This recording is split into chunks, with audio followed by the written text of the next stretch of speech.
stamps and subsidized housing? You do. So on behalf of the wealthiest family in America, the Walton family, I want to thank all of you for your generosity. I mean, they're only worth whatever they are worth, $50, $60 billion, and they appreciate your chipping in. They're very grateful. But I say that maybe the Walton family should get off of welfare and start paying their workers a living wage.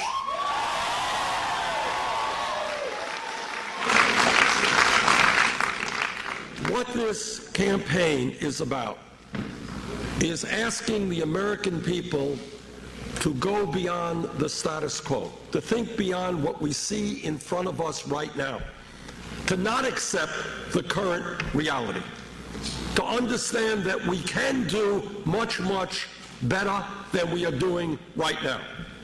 So it is not only massive levels of income and wealth inequality, it is also the fact that most of our people in this country today are working longer hours for lower wages, and that the younger generation, those in high school, college, soon graduated, could, if we do not change our economy, for the first time in the modern history of America, have a lower standard of living than their parents.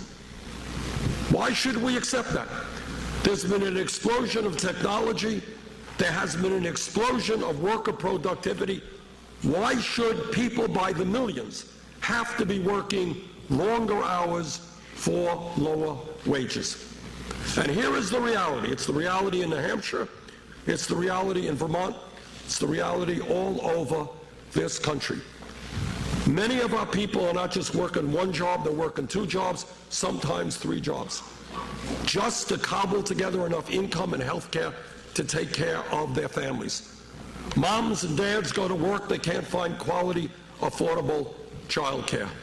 Kids are graduating college deeply in debt. Young people are having a hard time finding jobs that pay them the kind of incomes that they need. Today, despite the fact, and I want you all to understand this, in the United States, our people are working the longest hours of any people in the industrialized world. Did you know that? Japanese are very hard-working people. We work longer hours than the Japanese do.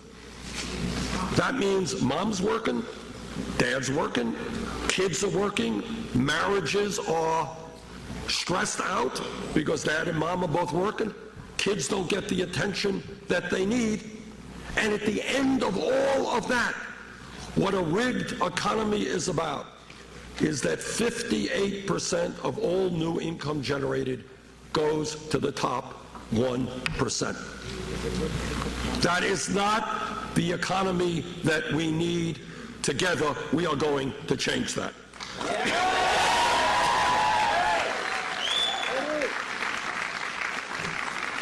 And when we talk about a rigged economy, the simple truth of the matter is that wages in America are just too low. And that is why we have got to understand that the federal minimum wage of $7.25 an hour is nothing less than a starvation wage. Together, we're going to raise that minimum wage to a living wage, $15 an hour over the next few years. And when we talk about unemployment, the official unemployment rate is 5%. Anybody here think that real unemployment in the United States is 5%? No. It's not. Because there's another report that comes out that says if you include those people who have given up looking for work and those people who are working part-time when they want to work full-time, real unemployment is close to 10%. And here is another tragic issue which gets virtually no discussion at all, and that is the issue of youth unemployment. Today, real youth unemployment for kids 17 to 20 who graduated high school, if the kids are white, 33%. 33%. Kids are Latino, 36%. African American kids, 51%. Now that's a tragedy unto itself. You want to go out, you graduated high school, you want to get out in the world, you want to make some money, get a job. Many of these kids can't do that. But I'll tell you what it also relates to, and that is we have more people in jail than any other country on earth. More people in jail than China has. And anyone here who thinks there is not a correlation between high youth unemployment and the fact that we have more people in jail than any other country, I think is missing a very important point. So here's radical idea number 2. You ready? Yeah! What about investing in jobs and education for the kids rather than jails and incarceration?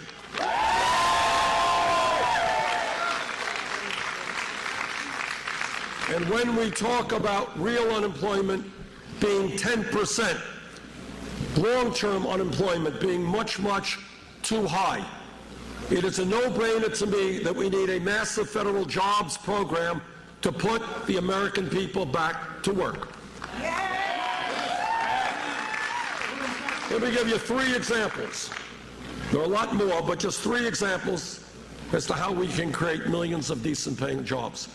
Number 1, we should be hiring teachers, not firing teachers. Number 2, as most working parents know, we have a dysfunctional child care system in this country and a pre-K system. We need to be hiring hundreds of thousands of well-trained, well-paid educators to work with the littlest and youngest Americans. Number 3, in Vermont, New Hampshire, and all over this country, our infrastructure, our roads, our bridges, our water systems, our wastewater plants, our rail, our airports, our levees, our dams, in many parts of this country, they are in terrible condition. A $1 trillion investment over a 5-year period creates 13 million decent-paying jobs, rebuilding America. That's what we should be doing.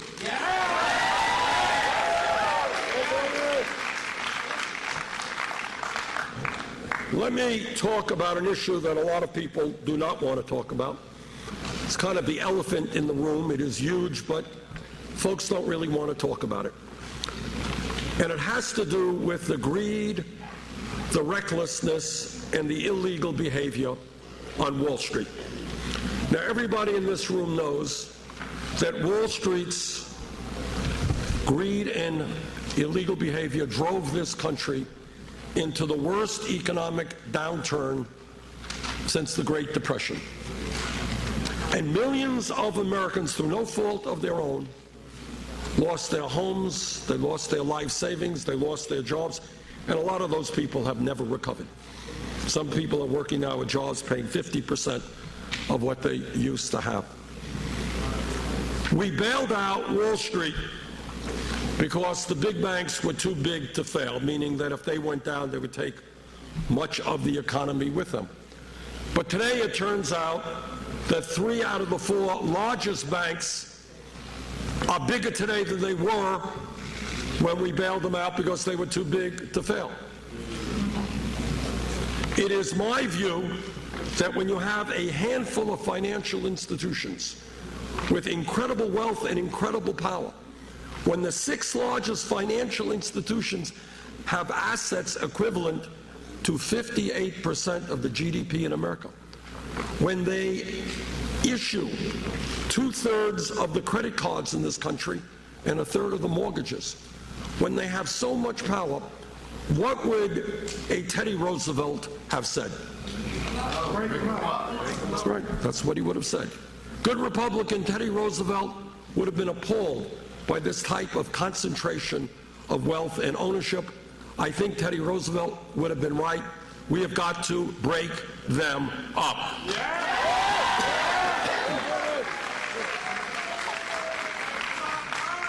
Let me tell you just a brief story. When I talk about a corrupt campaign finance system, a rigged economy, and a broken criminal justice system, this is what I'm talking about.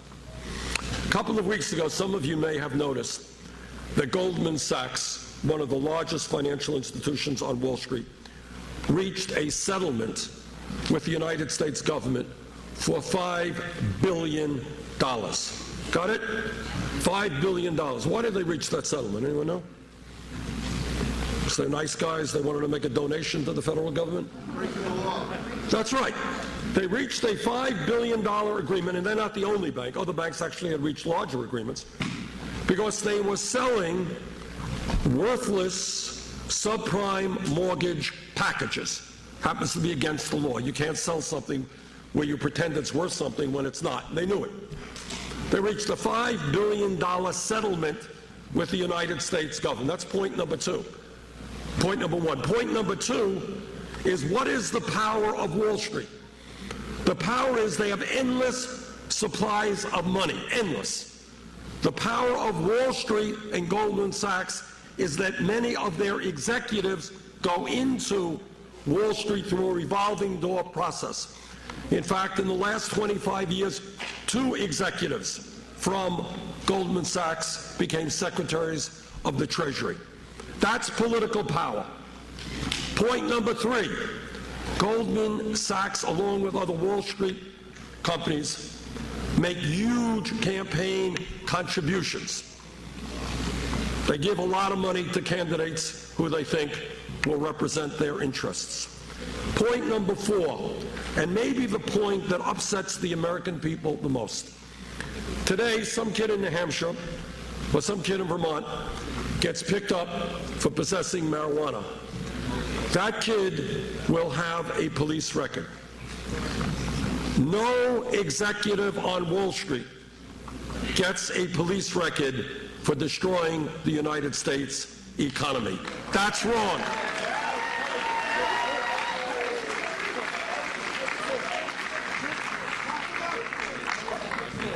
When we talk about a criminal justice system, our job together is to bring justice back to a criminal justice system.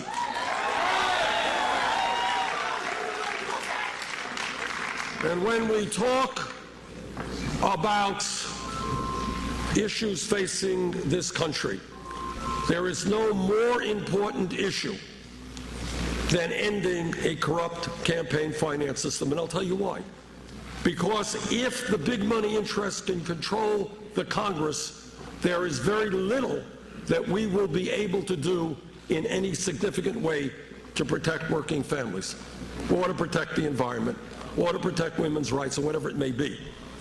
And that is why I promise you, here's a promise, that no nominee of mine to the United States Supreme Court will get that position unless he or she is loud and clear in stating they will vote to overturn Citizens United.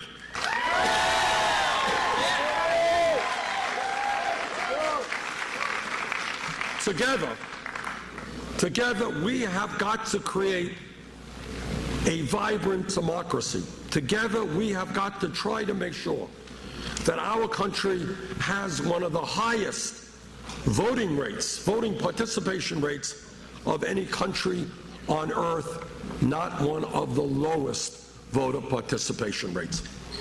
And that is why, among other things, I believe in public funding of elections.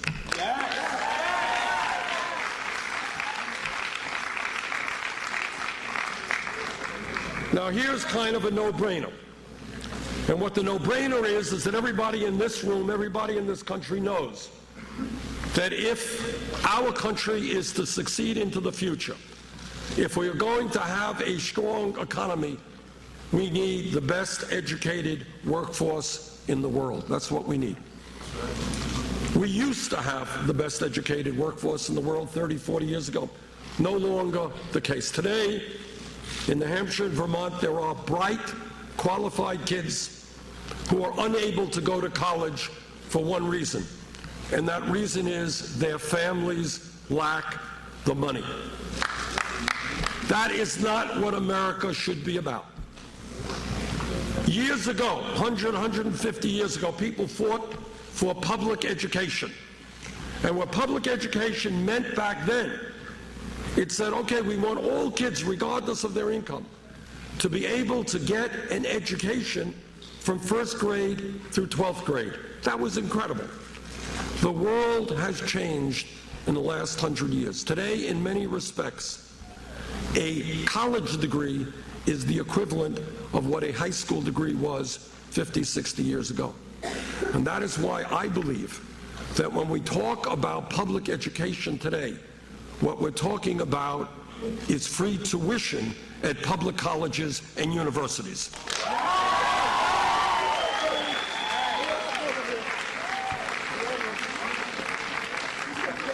But when we talk about higher education, it's not just the need for free tuition at public colleges and universities. It is the absolute outrage, insanity, that millions of people in this country today are carrying very, very oppressive levels of student debt. Anybody here with student debt? Okay.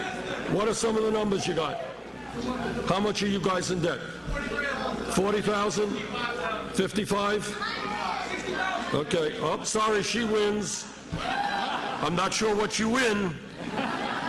$100,000? Is that for graduate school or just for college? Public undergrad. Just undergraduate? Yeah. All right, there's a young lady here, $100,000 in debt, just for college. All right, I have talked to people all over this country. I've talked to a woman in Burlington, Vermont, whose crime in life was that she wanted to become a doctor, primary care physician. This is what she's doing, $300,000 in debt. Woman in Iowa, $400,000 in debt for the crime of becoming a dentist. And all over the country, people are now paying 20, 25% of their limited incomes, paying back their student debt. It should not be that we punish people for the crime of trying to get an education. We should be encouraging people to get an education, not punishing them.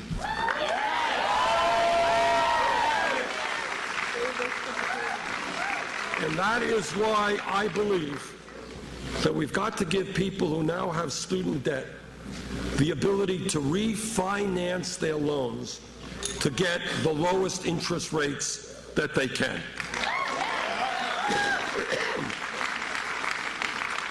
And that will very substantially reduce student debt. And people say, well, Bernie, how are you going to pay for all this? It's pretty expensive, and it is. We're going to pay for it by imposing a tax on Wall Street speculation. When Wall Street crashed, the American middle class bailed them out. Now it is Wall Street's time to help the American middle class.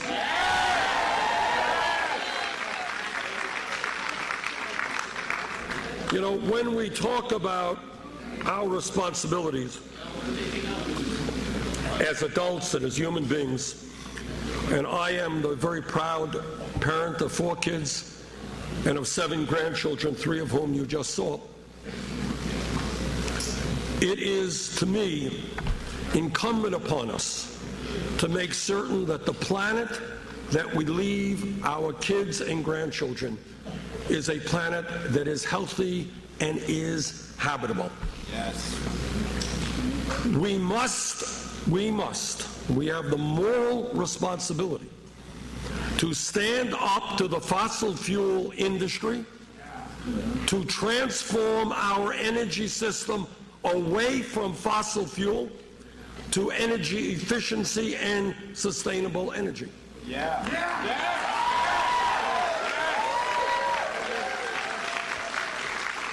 Now, I am a member of the Senate Energy Committee and the Environmental Committee, 2 separate committees. And I have talked to scientists all over the world. And what they say is that the debate is over. There is no longer a debate. Climate change is real. It is caused by human activity. It is already causing devastating problems in our country and around the world. And this is what they also say. And this is scary stuff. What they say is if we do not get our act together and move aggressively and boldly, this planet will warm up by between 5 degrees and 10 degrees centigrade by the end of this century. You got that? 5 to 10 degrees Fahrenheit. I'm sorry, 5 to 10 degrees Fahrenheit by the end of this century.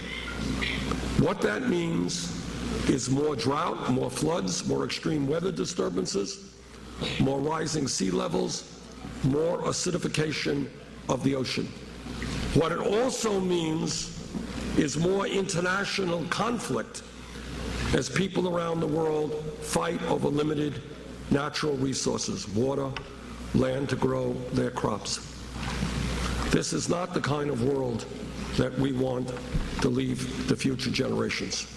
So I urge you to work with me to reach out to China, to Russia, to India, to countries all over the world, and to make it clear to the fossil fuel industry that their short-term profits are not more important than the future of this planet.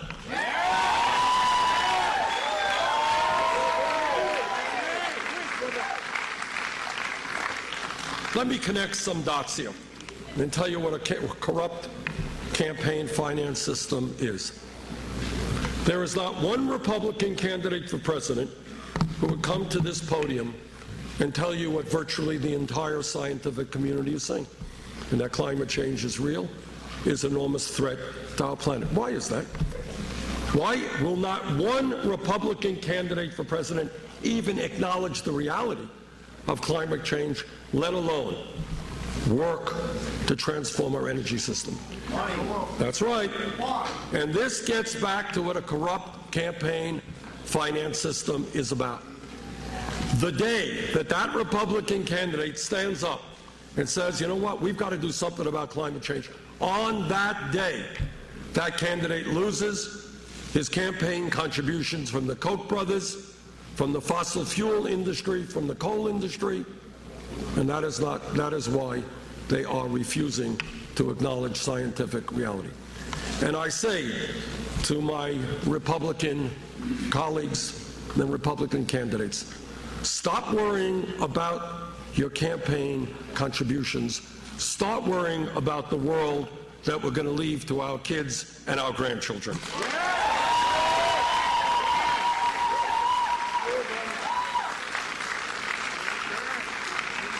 What this campaign is about is thinking big, not small, not getting caught into this narrow worldview of austerity. Oh my goodness, we have to cut this program, we have to cut that program. Oh, let's forget about the fact that over the last 30 years, there has been a massive redistribution of wealth. Problem is, it has gone from the middle class to the top 0.1%. What this campaign is about thinking big. There is one major country in this world today that does not guarantee health care to all people as a right. You are living in that country. Now, I'm a member of the committee that helped write the Affordable Care Act. And the Affordable Care Act has done some very, very good things. The Affordable Care Act has done away with this obscenity called pre-existing conditions. That's right.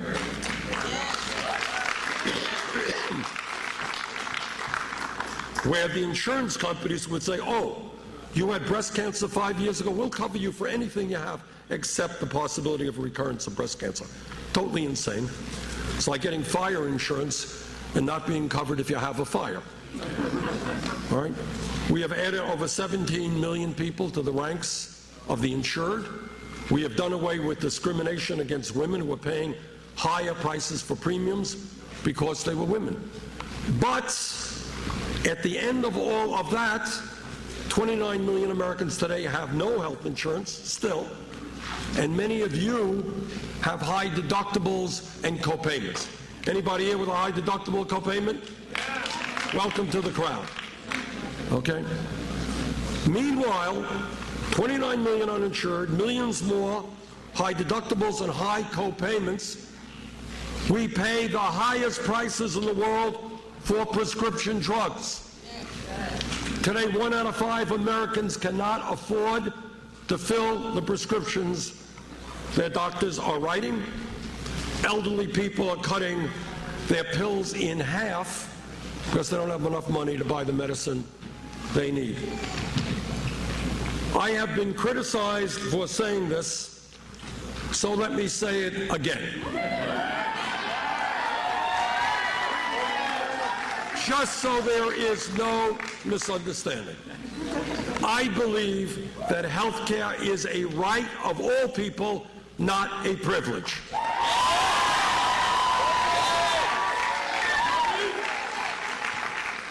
And I believe that at a time when we are spending much, much more per capita on health care than are the people of any other major country on earth, I believe we should move toward a Medicare for all single-payer program.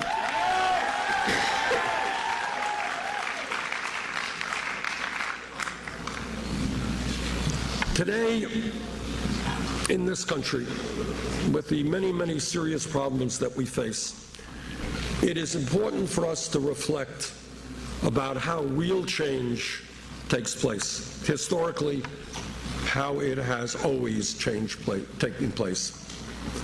And that is to understand that real change never takes place from the top on down.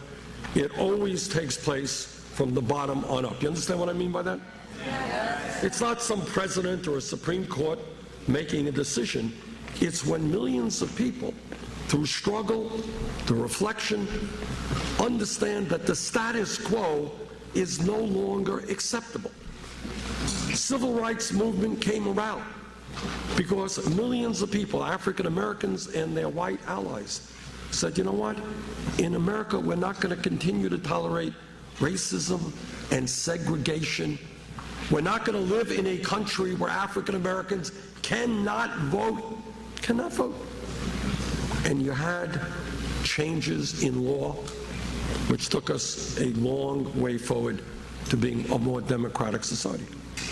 Same idea about women's rights. Women's rights came about because millions of women and their male allies stood together and said, no, sorry, women will not be third-class citizens in America.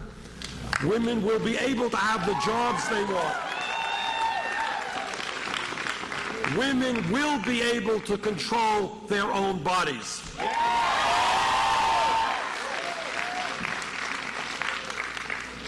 And that's how change comes about.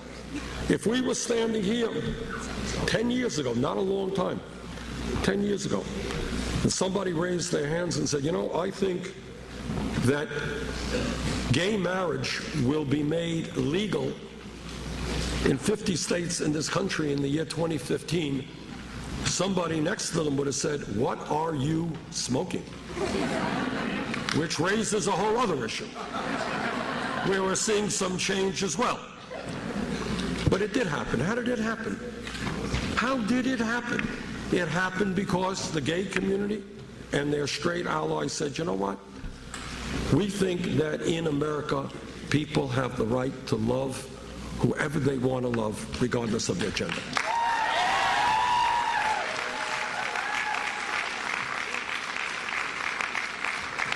So as a nation, we have made some real progress in creating a less discriminatory society. Obviously, in all respects, we still have a long way to go, but we should be proud of the progress that we have made. But there is one area where not only have we not made progress, we have seen a real setback, and that is the economic struggle. And in this struggle, my friends, we are up against some very, very powerful forces. People who want it all. People who are saying, well, the top 1/10 of 1% now owns almost as much wealth as the bottom 90%. That's not good enough. We want more. Taking on people like the Koch brothers. You know what the Koch brothers are? Anybody here know who the Koch brothers are? Yeah. They're the second wealthiest family in America, worth tens and tens of billions of dollars. They are prepared and are spending some $900 million in this campaign cycle in order to elect candidates who will cut Social Security, cut Medicare, cut Medicaid, and cut education, and give huge tax breaks to millionaires and billionaires. So that is where we are as a nation. We're in a nation in which big money is buying elections. We're in a nation in which the rich get richer, almost everybody else gets poorer. We're in a nation where hundreds of thousands of kids cannot afford to go to college, and millions of others are struggling with student debt. That's where we are. I think we can do better than that.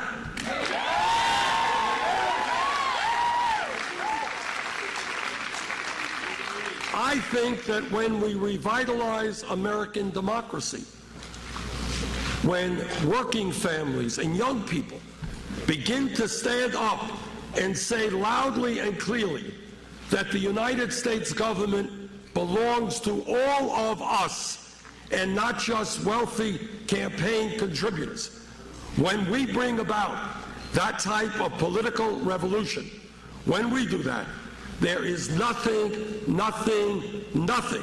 that we cannot accomplish. That is what this campaign is about.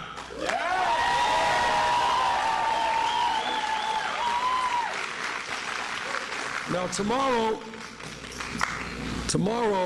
the eyes of the country, and a lot of the world, by the way, will be right here in New Hampshire. And what people will be asking is not just who wins, but whether the people of New Hampshire are prepared to lead this country in a political revolution, whether the people of New Hampshire are prepared to stand up to the billionaire class. That's what tomorrow's election is about. And I'm here today to ask your support to join with us in making that political revolution. Thank you all. Uh-oh, it looks like we have lost that feed. Give me 1 second. We have one feed coming in. Momentarily, that is very odd that we lost that feed. We know that a Super Bowl event just wrapped up. It was the official handoff from Santa Clara, California, to announce and do the official handoff for the 51st Super Bowl. That event just wrapped up. Another event that just wrapped up was Chris Christie speaking in New Hampshire. Obviously, a lot of candidates all in New Hampshire campaigning before tomorrow's primary. You see, right now on the screen, you're seeing live images from that Super Bowl event. Lots of people trying to take a picture. Get that photo for Instagram, clearly. Or maybe a Snapchat. Again, live images coming in from Santa Clara, California.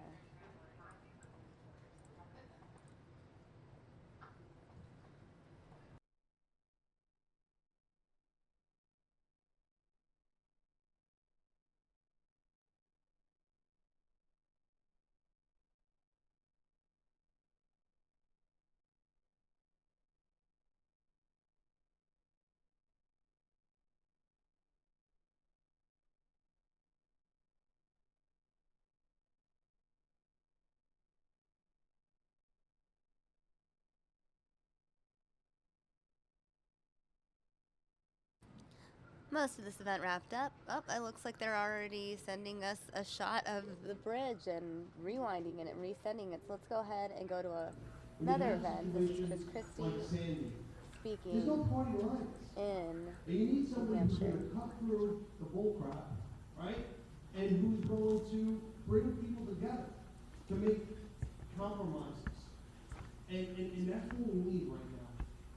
I believe in Governor Christie because he's a man of his word. He's done amazing things for New Jersey. And I honestly believe he would make an awesome president where we can be proud as Americans in the world Now, I travel the world a lot. Probably what you don't know about Cape Boss is that Cape Boss is viewed in 220 countries all over the world. It's dubbed in 45 languages and seen by 1.5 billion people worldwide. And I've been from Abu Dhabi to Australia to Brazil to Slovakia. I mean, I've been all over the world. And we need to make America what, when something's American made with, you know, the pride that we have as Americans, we're losing that luster in the world about being world leaders. And we need somebody who's going to take us there. And it's by believing in ourselves, bringing the parties together to actually get things done. And nobody's going to do a better job here than my friend, my governor, the best guy for the job, Governor Christie.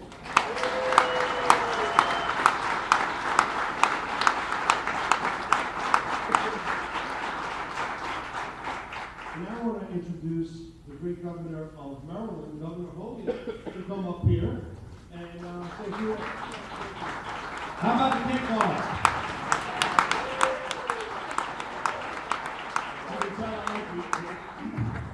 I'm a big fan of Cake Boss, even more after hearing him talk this morning. Thank you for being here, buddy. I want to thank each and every one of you for being here this morning. You've got an awesome response. I want you to think about who the media wants. You want to have some pollster tell you who to vote for.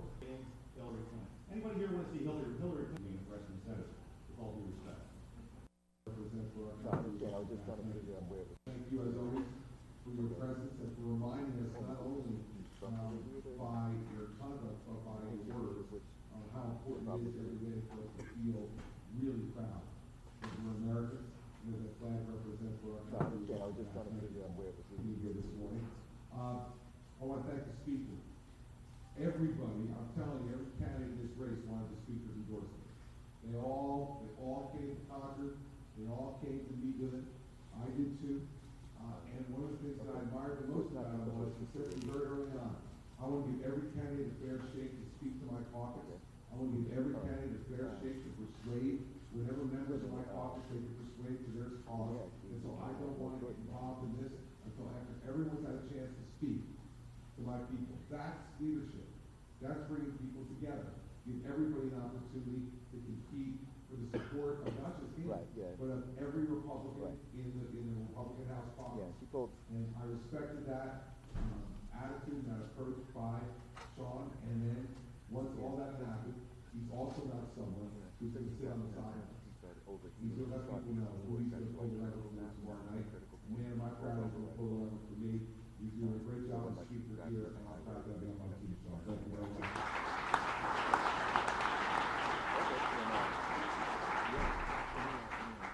Cake Boss is a good name. Buddy Blastro and his whole family have been wonderful friends to me and to Mary Pat. We first met at my inauguration in 2010 when Buddy made the cake. My inauguration. And Mary Pat and I have actually been on the Cake Boss show. It was many years ago.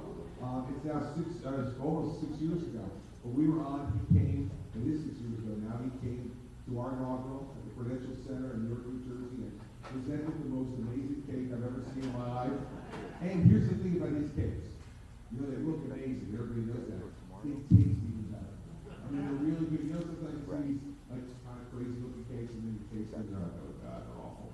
Now, Buddy's cakes are amazing. And not only that, these are the kind of stories that I want to highlight in America's present.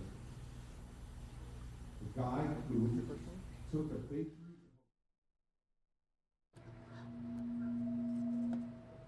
All right, guys, it looks like we're having some audio issues with this Chris Christie event. So what I'm going to do is instead take you to a Marco Rubio event, since every single candidate is in New Hampshire trying to get last-minute votes prior to tomorrow's primary. Of this 21st century.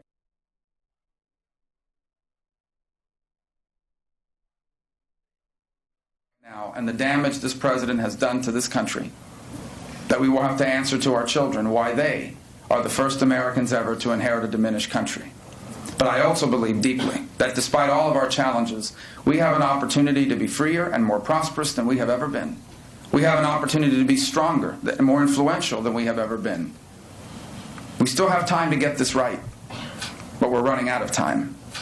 2016 is our last and best chance, not just to turn America around, but to make her greater than she's ever been. And I believe with all my heart that if we make the right choice in this election, that our children will grow up to be the freest and most prosperous Americans that have ever lived.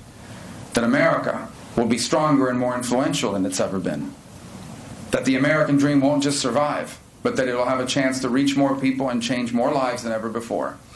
I believe with all my heart that if we do what needs to be done, that the 21st century can be the greatest era in our history. It can be a new American century. But it starts in 2016.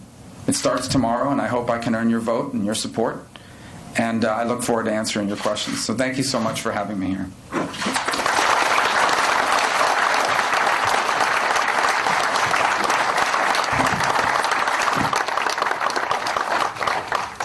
Who's up? Do you have a... All right. Yep.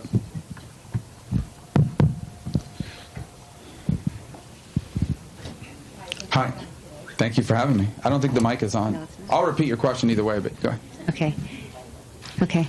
I have a question in regards to the national debt. Yes, ma'am. I believe it's really high, $21 trillion or something like that. I was wondering your thoughts on how to reduce it. First of all, actually, just to understand the debt, in less than 5 years, about 17% of our entire budget will be what they call discretionary spending. 17% of our budget will be defense, roads, bridges, the safety net programs, everything else the government does. 83% of our budget in less than 5 years will be consumed by spending on Medicare, Medicaid, Social Security, and the interest on the debt. So if 83% of your spending is on those programs, it answers the question of where it is you need to look to in order to bring the debt under control. The only way to bring the debt under control is the combination of two things: robust economic growth, so that our debt as a percentage of our economy comes down, combined with reforms on how we spend money in that 83%. And to do that will require us to be honest with all of you and with the American people, something that the last 20 years of leadership in both parties has not. And that is, those programs will have to be reformed. Not for the people that are on them now. My mother's 85 years old. She's on Medicare and on Social Security. She cannot afford, and I do not support, disrupting what she has. She worked for many years. Every 2 weeks she got paid. And every 2 weeks on that payment stub, it said that the federal government took money out of her check to fund Social Security and Medicare, with the promise that when she retired, there would be services provided for her. A check every month from Social Security to pay her bills, and Medicare to cover her medical expenses. And that's not going to be disturbed when I'm president. But here's the honest truth. There is no way those programs look the same for me as they did for her. They either will be bankrupt, and so will our country, or we reform them now in a way that's reasonable, in a way that's, quite frankly, not very disruptive. Because I have 25 or 30 years to plan for retirement. So if you're 10 years away from retirement or less, nothing has to change for you. But the rest of us, me, my children, our Social Security and Medicare will still be the best thing in the world, but it will work a little differently. What do I mean by differently?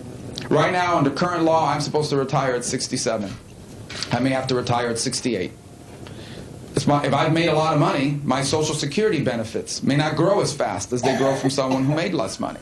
Medicare could very well be the option of taking my Medicare money and using it to buy a private plan that I like better. I do not believe that's an unreasonable reform to ask of me. I'll be 45 in May, so I'm 25 years away from retirement. I have 2 decades to plan for that. I don't think that's too much to ask of me in exchange for bringing our debt under control, leaving it undisturbed for the people that are on it now or are about to retire, and saving the program for future generations.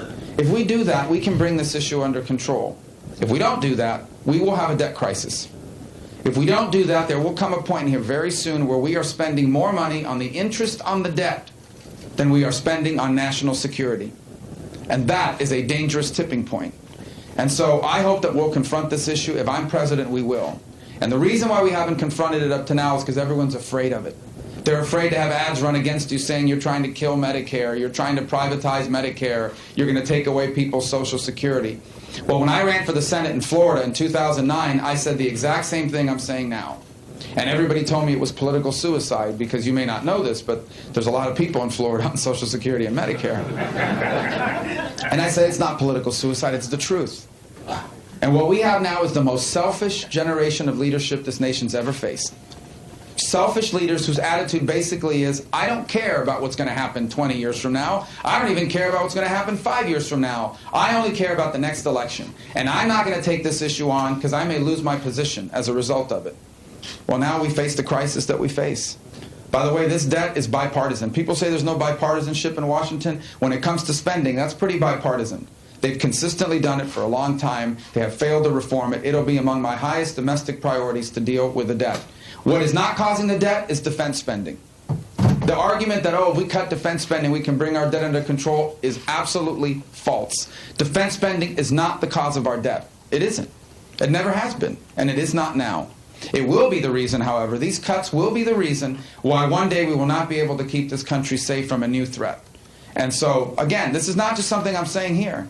I encourage you to go back and see my record on this issue. I have consistently said this every single day that I've been in the service of our country at the federal level. And so I believe we can deal with the debt and still fully fund defense. And when I'm president, that will be among my highest priorities.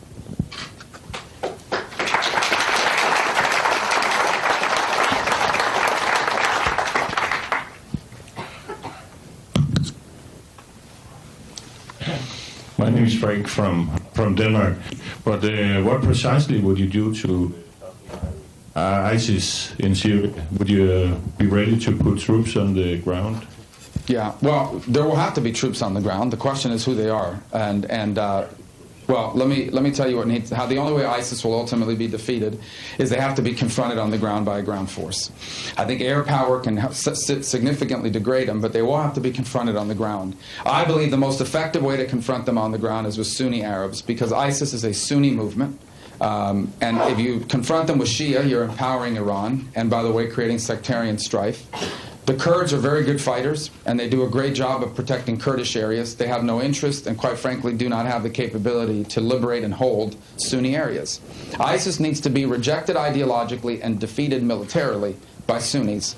And that will require a coalition of Sunni Arab ground forces made up of not just Sunnis in Iraq and Syria, but also Jordanians, Egyptians, Saudis, Gulf Kingdom countries that understand that they pose a clear and present danger to them. ISIS wants to behead the king of Saudi Arabia and dethrone the kingdom. They want to do the same in Jordan.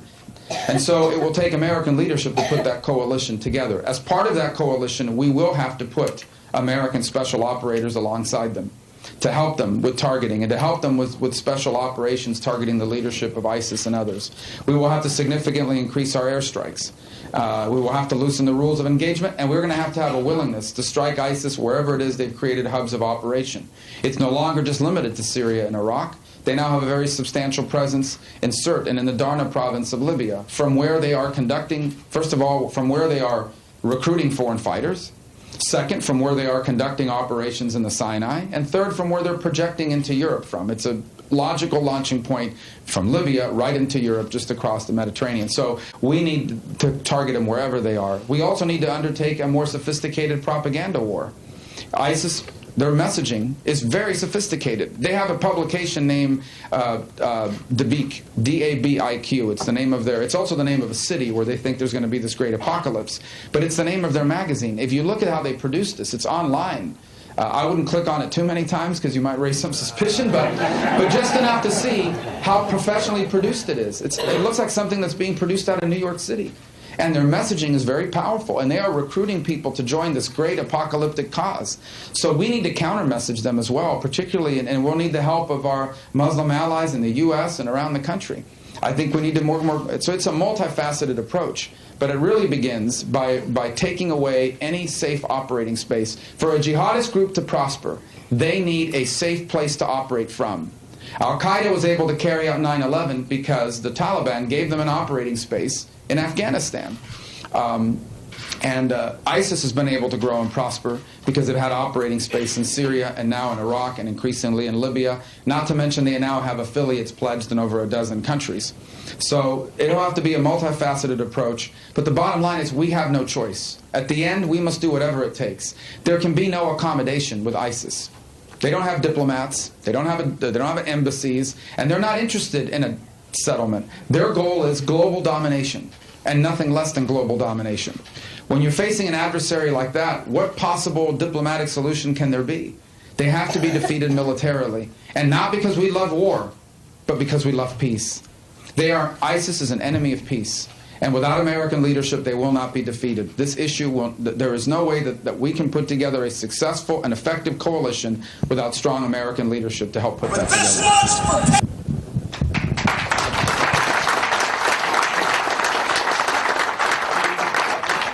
Senator, thank you so much for coming and talking to us this morning.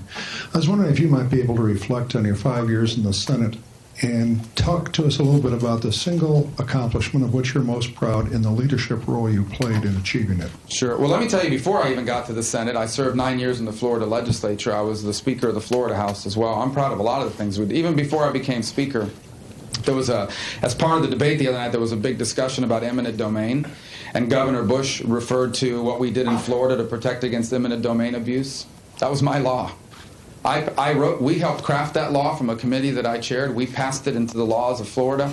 I was the one that placed it on the ballot that the people of Florida ultimately passed. And it was in the aftermath of the Kelo Supreme Court decision in which it said that governments were allowed to take private property away from a private person and give it to another private entity so they can develop a hotel or something on it. Florida is the first state in the country to pass a law in the aftermath of that decision, and it's been copied in multiple states. I did that. It was done before I was even Speaker. I'm proud of the work we did as Speaker of the Florida House. When I was going into the speakership, we published a book called 100 Ideas for Florida's Future. Over half of those ideas became either law or policy in the state of Florida, including curriculum reform, where we improved the state's curriculum without the federal government, without Common Core. We did it where it belongs, at the state level. I was then a private citizen, ran and was elected to the Senate. 4 of the 5 years that I've been in the Senate, Harry Reid controlled the Senate, and quite frankly, not a lot was happening. And yet, despite that, we've had some real achievements in our time there. For example, about 2 months ago, the Senate unanimously passed additional sanctions on Hezbollah, which I partnered up with your home state Senator, Jeanne Shaheen. We passed that on a bipartisan way. While the Democrats were still in charge, I partnered up with Bernie Sanders, who we disagree on a lot of issues, but we were able to agree on one, and we were able to pass the VA Accountability Act, which gave the VA Secretary the power to fire senior executives at the VA who were not doing a good job. I was able to lead an effort in 2014. I was the first one to raise it and consistently push for it, and finally were successful at getting rid of a bailout fund that was instilled in Obamacare. A bailout fund that was going to take taxpayer money to bail out private insurance companies. We got rid of that, not once but twice, and saved the taxpayers $2 billion. We were able to pass, one of the things I'm very proud of, which hasn't gotten a lot of attention, is called the Girls Count Act. Again, I worked with Jeanne Shaheen on that. And what it basically does is it leverages U.S. foreign aid to ensure that when girls are born around the world, they have a birth certificate. And the reason why that matters is because when a little girl does not have a birth certificate, they become a prime target for human trafficking. Again, a lot of these issues don't get a lot of publicity because we were able to bring people together and move them forward. But I'm very proud of that bill. It'll never be in the front page of any newspaper, but I'm very proud of it because at least one little girl around the world is saved from human slavery, from trafficking. I'm proud of the impact that that legislation had. I also was involved in leading an effort to impose additional sanctions on a corrupt and dictatorial leadership in Venezuela. So on issue after issue, I'm very proud of what we've done, and yet there's so much more to do. And we're not going to be able to do it unless we elect a president that will lead the country in the right direction on all of these issues. So I'm very passionate about reforms in higher education. And I've been working on those in a bipartisan way. Every single one of my ideas on higher education have a bipartisan sponsor, or a sponsor on the other side. I always consistently look for ways to work with the other side when something makes sense. There are issues we'll never agree on, and on those we'll have to have an election. But on the ones we can agree on, let's make progress. The point, though, is Congress can help shape the agenda, but only a president can set the agenda. The first question asked today was about the national debt. You will need to work with Congress to deal with the national debt, but we will never deal with the national debt unless you have a president that makes it and puts it and places it at the top of our agenda. And that's what I will do when I'm President of the United States.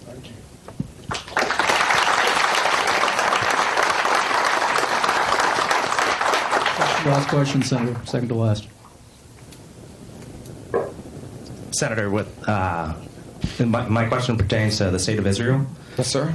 With ISIS closing in and the Iran deal, what will you do as president to help rebuild our relationship with what I think is our greatest interest in the Middle East? Well, first of all, I believe my election, or the election of someone like me in and of itself, will help reset that relationship in the eyes of the world. The Obama administration, one of the things, it's funny because people keep, there's in the press anyway, oh, why do you keep saying the same thing about Obama trying to change America? I'm going to keep saying that a million times because I believe it's true. And one of the ways he's tried to change America in a negative way and damage America in a negative way is in our relationship with Israel. There is a thought process among many on the left that the reason why America has less than ideal relations in the Islamic world is because we're too close to Israel. And so the notion has always been, if we can create some separation from Israel, it will make Islamic countries more open to us. And so I believe they've done this in a deliberate way. I believe that some of the differences and conflict that exist between this administration and the Israeli government has been done on purpose in an effort to improve our standing and our view in the Muslim world, and it's been a disaster. Number one, Israel is the only pro-American free enterprise democracy in the entire Middle East. Number two, I believe we have a strong moral obligation to the state of Israel. It is a nation that was created in the aftermath of the Holocaust to ensure that there will always be a homeland for the Jewish people, particularly if they face discrimination, or in the case of the Holocaust, genocide. And so we have a strong commitment. What does Israel ask of America? It doesn't ask us to invade any countries. It doesn't ask us to station troops in Israel. Here's the only thing they ask. If they run out of weapons, run out of bullets, or run out of rockets to resupply them, they'll pay for it. And the second thing they ask is if there are any efforts to delegitimize Israel at the United Nations, which basically happens every other day, something to sanction Israel or hurt Israel, that we use our veto power at the Security Council to stop it. Well, for the first time in a long time, both of those assurances are in question. In fact, when Israel came under assault 2 years ago, the White House suspended military sales for a number of days because they were concerned about the way Israel was responding to those attacks.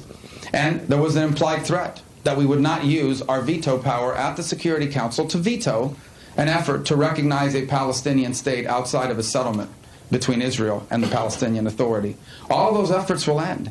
Really damaging as well as you have your strongest ally in the region arguing vociferously that any deal with Iran is a bad deal, that Iran or that the deal they were pursuing with Iran was a bad deal, that Iran has a clear and apocalyptic view of the future. And this president proceeded forward in a way that ended up having him treat the Ayatollah of Iran with more respect than sometimes he's given the Prime Minister of Israel. All of that ends the day I take office. The deal with Iran will be canceled. The deal with Iran is not a treaty. It is not legally binding. It is a political agreement in which the president basically lifted the sanctions that had been imposed under current law. When I'm president, we will reimpose those sanctions, and the world will have a choice. You can do business with Iran, which is less than 1% of the world's global commerce, or you can deal with America, which is 40%. And I'm pretty confident they're going to choose us over them.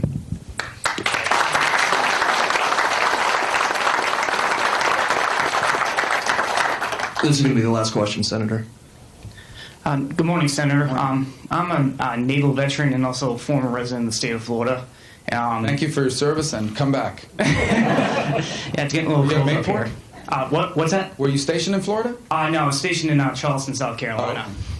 Oh. My question is, for the past 4 years and probably even longer, the state of the United States Navy in terms of the respect of the international maritime community, in my opinion, has gone down.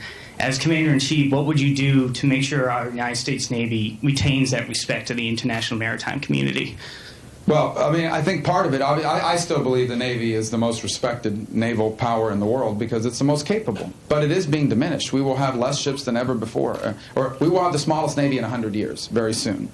The argument that some will use is, well, these ships we have, we don't need as many because they're more technologically advanced. It's true, they're more technologically advanced. Here's the one thing technology has not yet been able to figure out. How can you be in two places at once? Because you can't. And so there are days, for example, there are a number of months, especially early in the year, between January and March, where we have no aircraft carrier group in the Asia-Pacific region. And that is solely a function of the fact that we don't have enough aircraft carriers. And those need to be rotated out for service. The nuclear aircraft carriers have to be rotated out for service, and we don't have enough. We need at least 12. Ideally 13, but that's very expensive, but at least 12 in order to have the 2 aircraft carriers in the Asia-Pacific region that we need. Why is it so important to have aircraft carriers in the Asia-Pacific region? Because China's government is undertaking an effort to take control of the South China Sea, through which 40% of global commerce flows. Only the U.S. Navy is going to be able to prevent that from happening, because it's not like what they're doing is they're taking control of these reefs and they're building fake islands, and then they're claiming the territorial waters around those islands. And if you extrapolate that around enough places and you start drawing out the 3-mile circles, before you know it, the whole sea is under their control. If you have any doubt that that's their aims, look at a Chinese passport. And on the Chinese passport, you will see something called the 9-dash line. The 9-dash line is basically a little map outline of what they claim to be Chinese territory. It includes the whole South China Sea and a bunch of other countries that don't agree with the 9-dash line, because they don't agree that they should be tributary states to China. Only the U.S. Navy can prevent that. So in addition to having more assets, we need to have the capability of defeating their asymmetrical means. Right now they have developed $3 or $4 million rockets that can destroy $3 billion ships.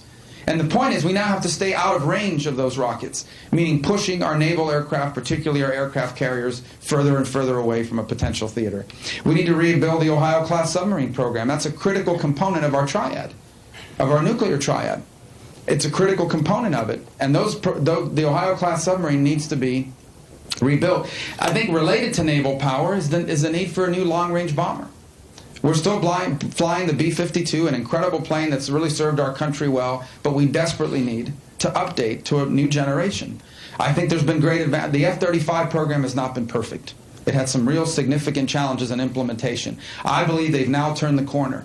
And the F-35 serves our country very well. It has incredible capabilities to do all sorts of things. And I think it's important for us to reinvigorate that program as well. It comes back to a commitment, though, to funding, to the ability to be able to fund these programs. And something we haven't talked about, but it's critically important, especially for the Navy, is space. The Chinese today are investing heavily in the development of space warfare. Why? Because they know that if they can blind our satellites or knock them out, many of our communications and guidance systems no longer work. We have to be investing in space warfare as well. So you can now just slowly see that all of the challenges that we now face from multiple places. We live in a century in which we have to confront a lunatic in North Korea, and how do we protect against them going nuts one day and launching a nuclear weapon against California or Guam or Hawaii or Japan or South Korea. A traditional power like China that poses traditional military capabilities, but more importantly asymmetrical capabilities. A non-state actor like ISIS that has state-like elements, an army, regular armed forces-like elements, but also poses a very significant danger in that realm. Russia, which doesn't really have the standing on the global stage that the United States does. They're a $2 trillion economy. Ours is an $18 or $19 trillion economy. But if you're pouring a lot of that money and you possess, between us and them, over 90% of the nuclear warheads, there's still going to be at least a conventional, if not a nuclear challenge. And then Iran, another rogue state who we don't know what they're eventually going to try to do, but I believe they'll buy or build a nuclear weapon and hold us hostage because they've developed long-range rockets. You see the diversity of threats we face. This is a lot more complicated than the Cold War. The Cold War was the Soviet Union and the United States, and both sides had enough nuclear weapons so that they both knew that neither side could survive a nuclear war, and neither side wanted to die. Today we face enemies that love death as much as we love life. Today we face nations like China that aren't necessarily interested in global domination, but they are trying to dominate the Asia-Pacific region. And we are a Pacific power, and the Navy is going to be a critical component of us being able not just to continue to protect our economic interests, but to live up to the defense commitments we've made to Japan, to South Korea, and to other nations in that region that are also critical trading partners for us economically. So the Navy is going to be as important as ever in the 21st century, and we need to fully fund it. Can we take one more? I don't get to talk about this in depth. Let's just do one more. I don't want to get off schedule, but I don't really get to talk about this a lot. Hi, Senator. Hi. I manage a leadership program of millennials here, and we always talk about leaders surround themselves with other talented people. Who would be your dream team? Well, I think it's presumptuous to say. I would say this, though. Despite our differences, I think the the Republican candidates that are running and that have run over the last few weeks are very talented people. So I think one of the things I'm very proud of about in the Republican Party is we have the most talented and diverse group of national leaders when you compare it to the Democrats. I understand that some, I don't want to get overly partisan about any of this, but why not? Well, so you think first of all with the diversity of our field. The Republican field has a woman, an African American, 2 Hispanic Americans running, so it's very diverse. Number 2, the talent of our field.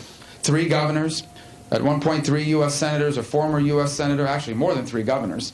One of the most famous business people in the world. So my point is, we have a very diverse and talented field of people. Ask yourself this: who is the up-and-coming, talented 45, 50-year-old Democrat nationally? Who is it? I'll give you a few minutes. You won't find one. They don't have any. That's why their field is down to 2 people. They don't have any. So look at the depth and diversity of our party. And that's just the people running for office. Then we've got a host of other people that are. Kelly Ayotte here in New Hampshire, okay, is one of the most talented and respected leaders in D.C. She's only been there 4 years. And when she speaks at a meeting in a place that's driven by seniority, everybody listens because she's serious, because she has great ideas, because they know she works hard, they know she's not a showboat. She's there to work hard every single day. She's respected. So we have such a deep bench of people that we can rely. The governor of South Carolina, Nikki Haley, is about the same age as I am. Very talented. Susana Martinez in New Mexico.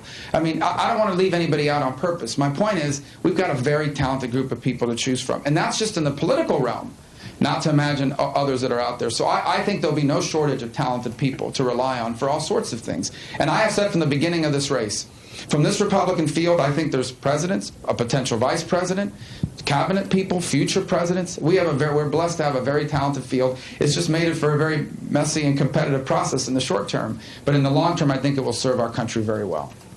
I appreciate you having me today, and I thank you so much for the chance to talk to you about this.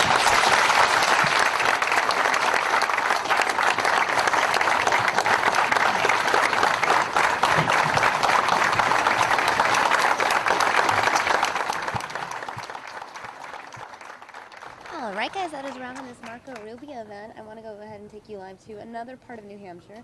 Like I said before, every presidential candidate is in New Hampshire right now, including Hillary Clinton. We are just waiting for her to come out and kick off her campaign event.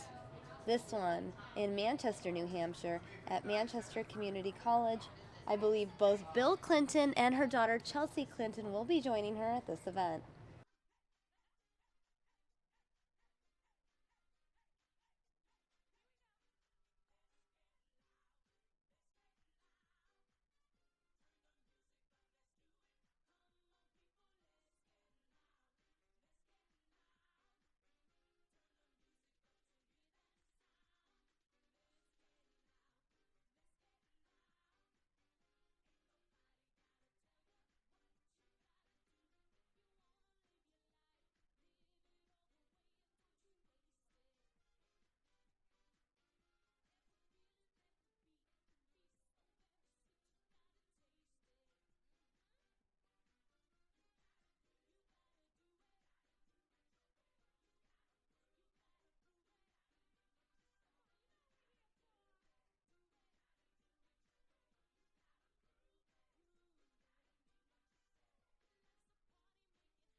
kill you makes you stronger.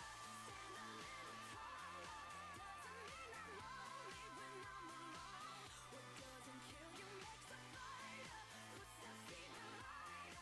Doesn't mean I'm over, 'cause you're gone. What doesn't kill you makes you stronger, stronger. Just me, myself, and I. What doesn't kill you makes you stronger. Stand a little taller. Doesn't mean I'm lonely when I'm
All right, guys, while we wait for this Hillary Clinton event to start, we're going to go to another event in New Hampshire where Jeb Bush is speaking. Interactions between constituents and me. Some of them let me have it. I mean, some were not happy with their governor at the time. Others were asking me for all sorts of things, like a lady in Delray Beach that sent me an email saying, there's a varmint in my attic. What are you going to do about it? So, lo and behold, the next morning, I got it at 10 o'clock at night. The next morning, I sent her an email saying I'm on it. And then the next morning, I called the city manager of Delray Beach, and I said, there's a varmint in this lady's attic. What are you going to do about it? And by 3 o'clock, the animal control folks were out, and they got the varmint out. Small things like that to other things. But it's important to realize that if you don't have a human context around all this stuff, it doesn't matter. If you don't have a servant's heart, it doesn't matter. It's not about the people that we elect. It's about the people that they're there to serve. And so I set up an elaborate system to make sure that I constantly was listening to people. I met through the internet literally thousands of people that didn't get it wasn't working. Life wasn't working well for them, or they had an interaction with the courts that wasn't right, or the child welfare system wasn't broken. It allowed me to understand that people didn't think that everything was going right, because it wasn't. I'll never forget getting emails from women who were not getting court-ordered child support payments. Man, I mean, I got more of those than it just was mind-numbing, the number of people, mostly men, who just abandoned their commitments to their children. And so I ended up creating a concierge service inside the Department of Revenue. A woman named Karen Kellebs was in charge of it. And she just pounded these guys into submission. She would chase them down all around the country. It was like, it could have been a great reality TV show. I admired her so much, and we kept tabs of the results. But more importantly, by listening to these women that weren't getting their children's support, court-ordered support, I learned that our system was completely broken. So apart from having a concierge service, more importantly, we transformed our system of child support by using technology better, by changing the laws, by creating more penalties for men that could have paid but didn't. And the net result was, because I took the time to listen first, and then using my business experience, develop a strategy to implement a different approach, we increased child support in my 8 years by 90%. I hope you want a president that actually accepts responsibility and accountability, but also has the skills to fix the mess that exists. Think about all the messes that exist. We can't protect confidential information apparently anymore. The Office of Personnel Management had an Inspector General report that said that the Chinese or someone could hack into the firewalls were not strong enough. And lo and behold, they'd already done it. 23 million files in the hands of the Communist Chinese right now because we were so inept and no one accepted personal responsibility for the mess. Or how about the Department of Veterans Affairs? 340,000 employees. We've increased spending. It's not a question of spending, but there's shortages of nurses, clinicians, and doctors. And veterans have to wait and wait and wait. In fact, $140 million of bonuses went out to the department's management. And it went out for bonuses for all sorts of things, including reducing wait lists, which is a good thing, except the veterans didn't get care. And people died. And only 3 people have been fired. Well, I promise you, I won't blame the dog eating my homework on this one. When I'm there, we'll change it. We'll fix it, because I know how to do this. A leader has to accept personal responsibility and then build the strategy and make sure that everybody's held to account. I did that as governor of Florida, and I hope you want someone who's focused like a laser beam on the mess in Washington, D.C. We change the culture, and when we do, it will create an environment where we can actually start solving the bigger problems of taxation and regulation and the mess that exists that's holding people back. The third story is the story of finding ways to get to yes. Finding ways to get to yes. Now, when I was governor of the state of Florida, I had a chance to do that in all sorts of different ways. But my first impulse was to find the Nixon to China moment. I did this at a school about 3 months ago. I talked about Nixon to China, and people looked at me like, who's Nixon? And what's he have to do with China? You guys know what Nixon-China moments are, I hope. It's where you find the creative way to get people to think differently, where you change the context. Basically, in Washington, we have 2 armed camps. We've got the red camp and the blue camp. They don't talk to each other. There's no personal trust. There's no friendships. There's no assumption that someone that might not agree with you might just be wrong. They may not be bad. In fact, the whole game now is played where you demonize people that disagree with you rather than respectfully say, maybe, have you thought about it in a different way? And even when there's wins, which is the first step that we need to get back to, where even when people agree, they don't agree. This is ridiculous. This country is much better than this. We need a leader that focuses on accepting personal responsibility, having a servant's heart, but also having the creativity of leadership to solve problems again. Because people in this country are deserving of far better than what they're getting today.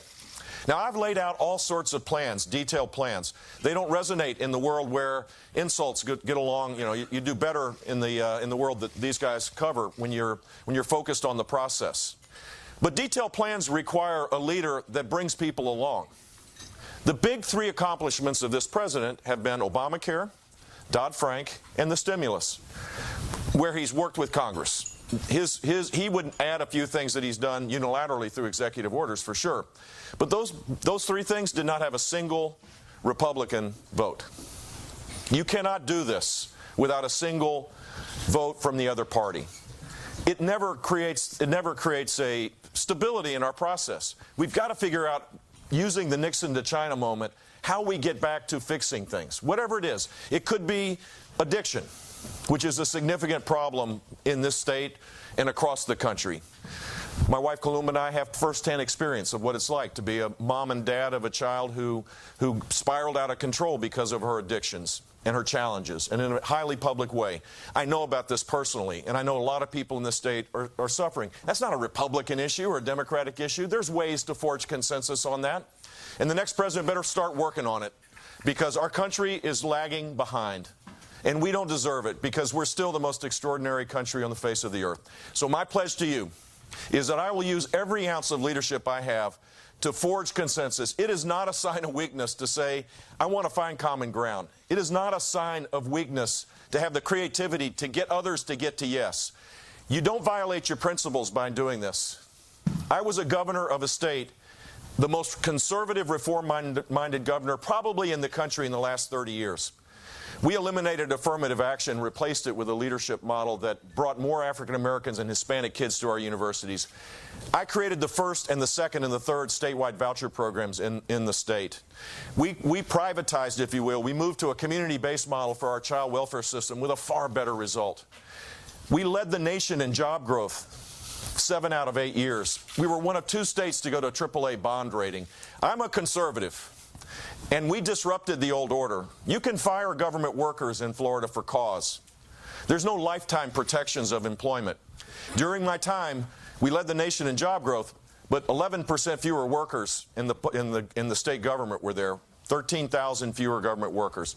We can do these things, but it's going to require leadership, not a talker. And at the end of the day, put aside all the record. There's going to be something that's going to happen. I don't know what it is.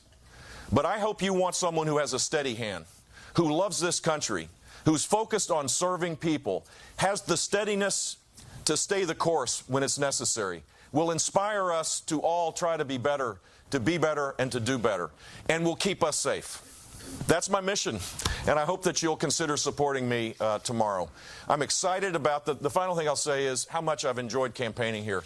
You know, for a while I didn't want to show up in New Hampshire because I didn't want any speculation about whether I was going to run or not, because I didn't know if I was going to do it. But since I've gotten here, I've been all in. And I've enjoyed interacting with people that really love this country, that ask the right questions, that challenge the candidates. I'm a better person, and I'm certainly a better candidate because of the near 100 events that I've done. And I appreciate the fact that you all have created the first in the nation primary in a way that does challenge us all. And so I'm humbly asking for your support on Tuesday, and I will not let you down. Thank you all very much.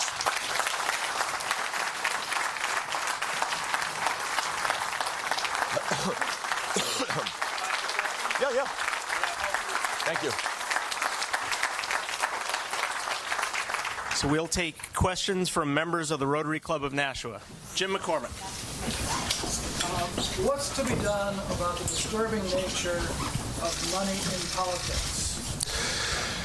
The ideal situation would be to overturn the Supreme Court ruling that allows for effectively unregulated money independent and regulated money for the campaign. I would turn that on its head if I could. I think campaigns ought to be personally accountable and responsible for the money they receive. There should be, I don't think we need to restrict it. Voters will have the ability to say, I'm not voting for you because, Schmidlack gave you money.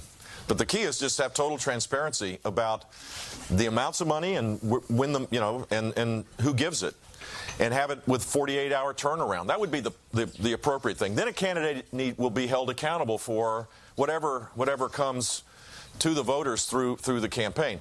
Unfortunately, the Supreme Court ruling makes that at least temporarily impossible. So it's going to require an amendment to the Constitution. There is a growing sense that we need to amend the Constitution, though. There's a growing sense because of the lack of a balanced budget, because of giving back the power of line-item veto power for the president. I would support term limits as well. Florida has term limits. It works. It works really well. You have young, dynamic people that emerge. I don't know if Will Weatherford's here, my good friend. Will was a Speaker of the House for 2 years when he was in his early 30s, and there hasn't been anybody. There's been some really good speakers, but no one as good as him. He would have never been a speaker had we not had term limits, because he rose, because he was extraordinary. He's an extraordinary leader.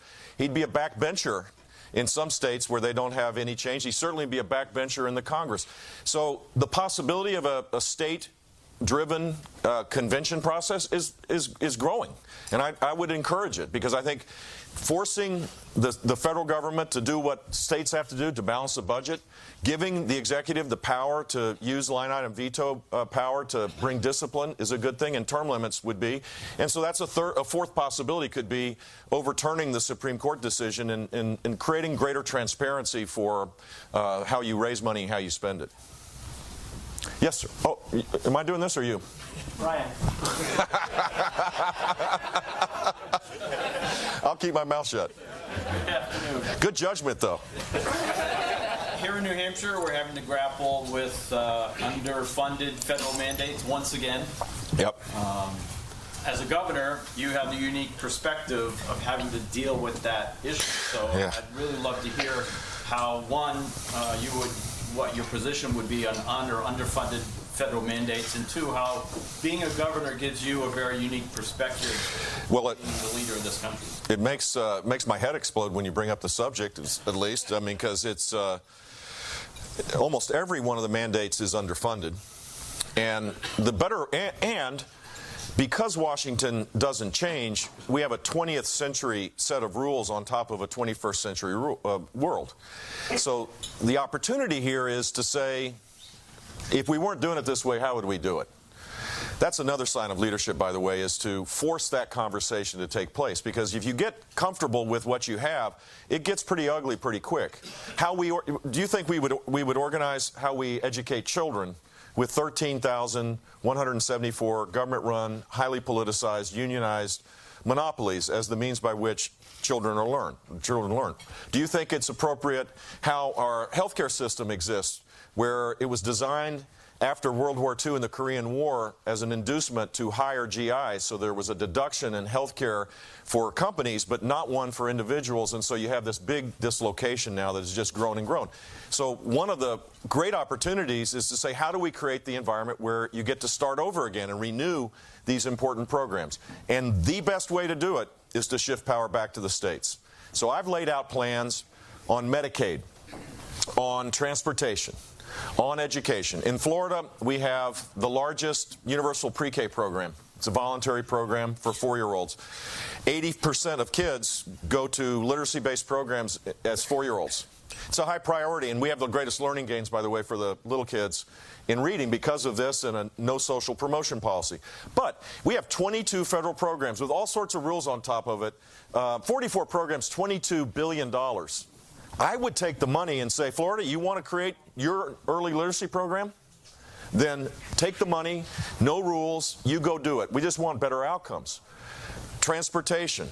EPA should delegate authority back to the states as it relates to managing water and air, making sure that the outcomes are there so that, you know, you're serious about this, but that would save billions of dollars, and it would be the best means by which to deal with these unfunded mandates. If you eliminate the mandate and you allow states to create it, then no one can be complaining. And so I will be a 10th Amendment president. Our Bill of Rights is a package deal, by the way. If you like the first, then you kind of have to go along with the 4th and the 2nd and the 10th and all the rest of them, too. Before we take the next question, if you are parked on the street coming into the country club, you are parked in a fire zone and you need to move your car immediately so that we can get deliveries in and we don't have a life safety issue, please.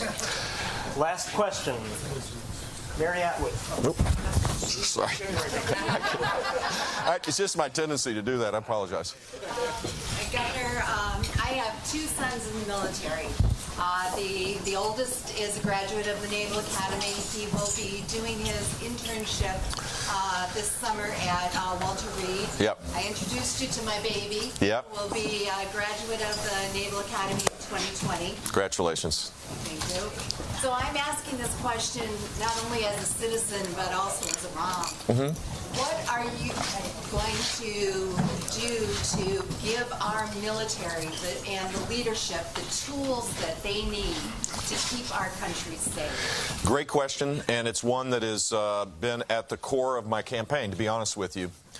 I had a chance to give a speech at the Citadel, which is a phenomenal school in Charleston, South Carolina, where I laid out a strategy of eliminating the sequester first and foremost. It is devastating. The cuts that have taken place in the sequester are disproportionately hitting the military. And it's short term, so people can't plan. We're not long-range planning anymore in the Department of Defense. They're using contingency monies to fill gaps, but there isn't any kind of strategic investing going on over the long haul. So, eliminating the sequester, rebuilding the Army back up to a 490,000 troop level. One of the challenges of someone who's about ready to enlist, well, you're 4 years out, but as an officer you'll know this, is the deployments are too long. Whether you're a reservist or guard member or enlisted, the deployments are too long. It puts real strains on family life because as we cut the military, the mission still exists. And the support and training subsides, the equipment gets older, but the mission still exists, and we're putting people in harm's way for an extended period of time. Building the Marine levels back up to where they were and the Army back to 490,000 is the first step. Secondly, we need major procurement reform, but we need to start procuring.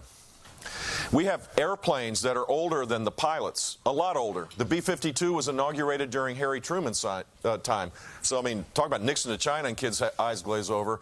Mention Harry Truman, you know, you're talking about their grandparents. And that's the challenge, is we're not modernizing the equipment necessary to fight fiercely and to fight in a way that protects the troops. So that has to happen as well.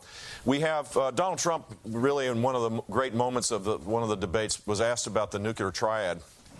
And he clearly had no clue what he was talking about. I mean, it was obvious beyond belief. It's a little scary because we need to modernize that capability for a deterrent effect as well. Across the spectrum, we need to rebuild the military. Then we need to have a commander-in-chief that won't impose political considerations on top of the Department of Defense.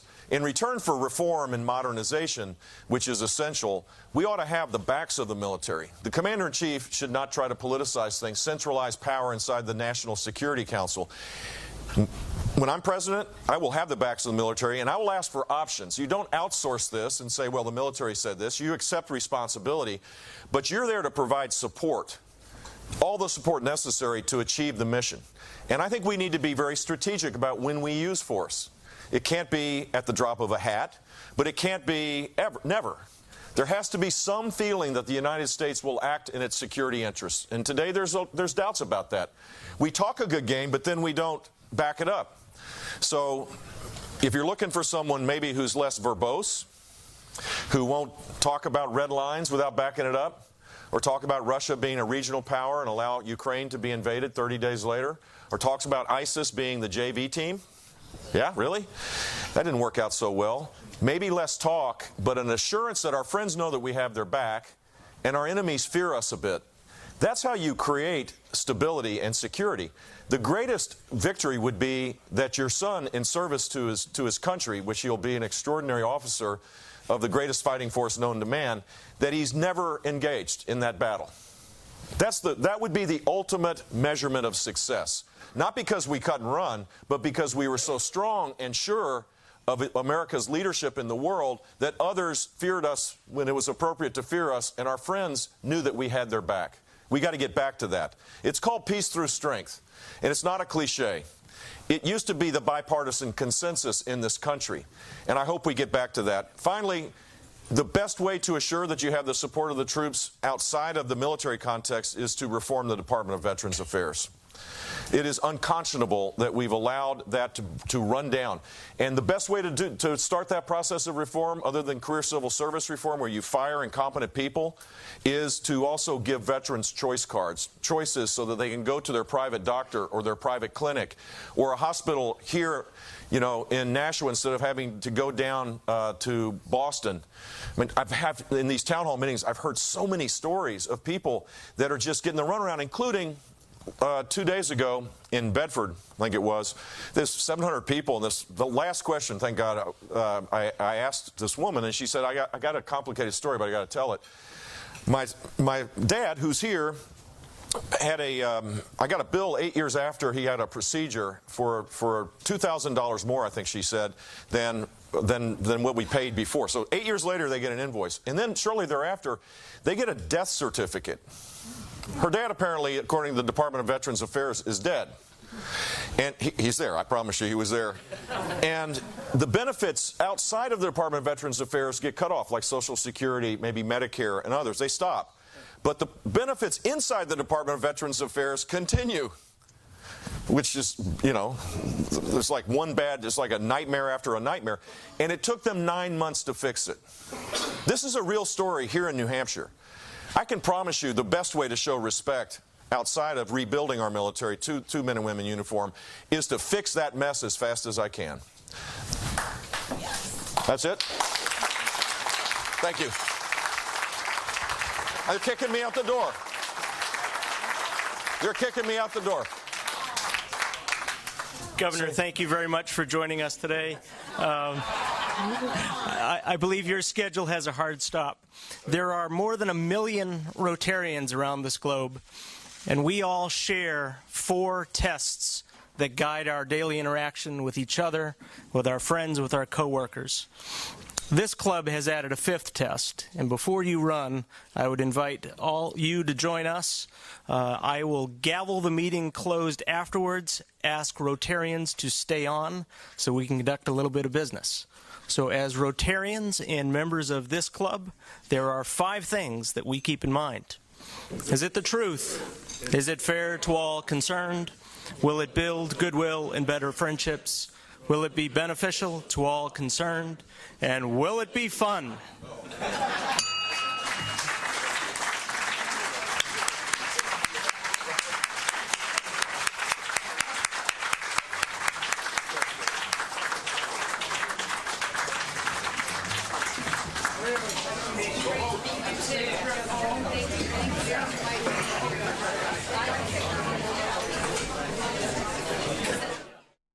All right, guys, that's a wrap on this Jeb Bush event. It looks like the Hillary Clinton event that we were showing you earlier is just about to start, so let's go ahead and listen in there.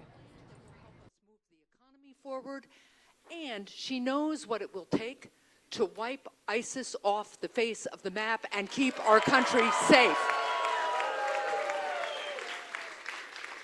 Now, there are lots of reasons as governor that I support Hillary. I just talked about a couple of them, whether it's combating the heroin epidemic, making college more affordable, keeping our economy moving forward. But I have a personal reason that I support Hillary, too. I am joined here today by New Hampshire's extraordinary first gentleman, my husband, Tom, who's over there. As a lot of you know, Tom and I have 2 children. We happen to think they're extraordinary. Ben is 27 and Meg is 23. What some of you may not know is that Ben, who I believe to be quite handsome and smart, if I do say so myself, also has really pervasive and severe physical disabilities. Ben has cerebral palsy, so he can't walk and he can't speak. Most of his nutrition comes through a feeding tube. When you get to know him a little bit, you realize he raises a hand to say yes, and he has really great other ways of communicating too. But when Ben was about 3 years old, school bus pulled into our yard, and wheelchair lift got lowered, and we wheeled Ben on the bus. And off he went to public preschool in his hometown of Exeter, New Hampshire. That got me thinking about the fact that had Ben been born maybe 30 years earlier, we would have been pressured to put him into an institution. We would have been told that was really his and our only option.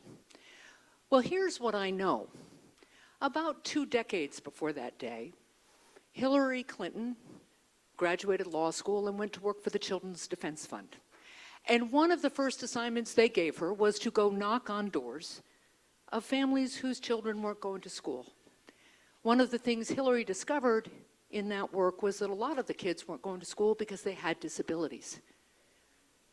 The schools didn't know how to educate those children. They didn't have the resources to do it, and a lot of people maybe didn't believe that children as locked in as my son had the capacity to learn. Well, Hillary, along with a lot of partners, rolled up her sleeves. And over the course of the next couple of decades of advocacy and hard work, a law got passed that said every child in the United States of America deserves a free and appropriate education and has a right to it. But you know, it is not enough just to identify an issue or pass a law that says we're going to do this. Then you have to go through the hard work of winning over the skeptics who maybe don't believe that a Ben Hassan can learn. You have to work with teachers and schools to make sure they have the resources and the supports to fully include someone like Ben in their classroom. It's hard, ongoing advocacy. It's what we do in the United States of America. Our founders set a vision for us. Everybody counts in America. But they didn't follow it perfectly at the beginning, right? But they had the confidence that every generation of Americans would work harder and we would move towards that vision of full inclusion. We would make sure people who had been shut out or marginalized would come into the heart and soul of our communities, our democracy, our civic life. And you know, when I see my son Ben and my daughter Meg now together, Meg is 23, I realize, and this is a little bit of a mother's pride talking, how much stronger both of them are for having been raised together in our home. That's the difference advocacy makes. That's the difference the hard work of a Hillary Clinton makes. She has unparalleled experience, unparalleled capacity. She brings her heart and her head to every single issue that we are challenged with, and she doesn't get overwhelmed by a single one of them. That's why I support Hillary Clinton as our next president of the United States.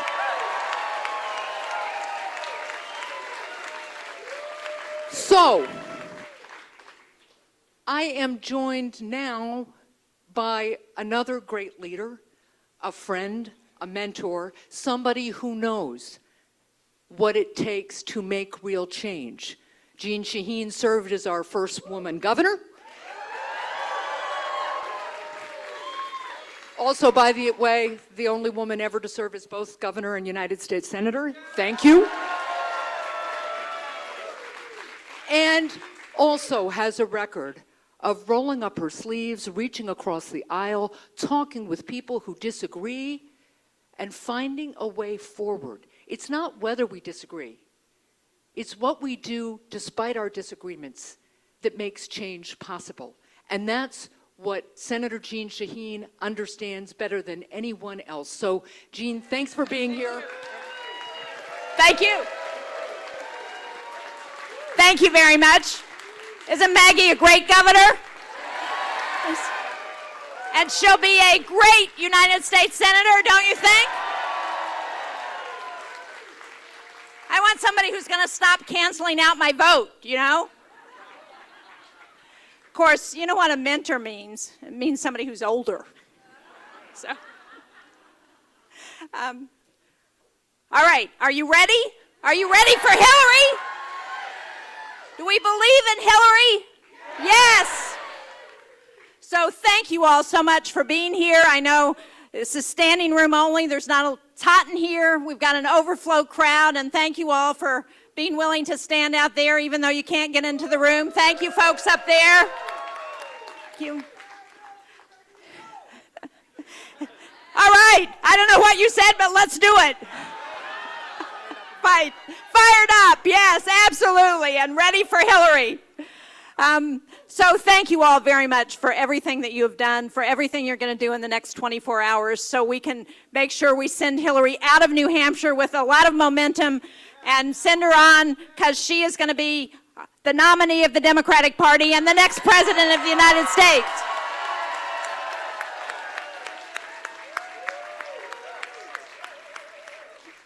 Now, the governor's told you a little bit about why she supports Hillary Clinton. And she's talked about Hillary's work on domestic issues, on things that really make a difference for families in this country. I support all of those things. But I want to tell you from my perspective why I think it's so important that we elect Hillary Clinton. I serve on both the Senate Foreign Relations Committees and the Senate Armed Services Committee. And I can tell you that this is a dangerous world. We all know that. We all know what the threats are to our national security. I think this is going to be a national security election come November. We already see the Republicans on the other side talking about those issues. And I want somebody who understands what we need to do to keep this country safe, what we need to do to continue to have America be a leader in the world. I want somebody who's got credibility with world leaders. I like you guys. It's the chorus. You guys, you're good. And we want somebody who knows who the dictator in North Korea is. We want somebody who knows what a threat Russia is, somebody who can build that coalition to defeat ISIS. And that person is Hillary Clinton.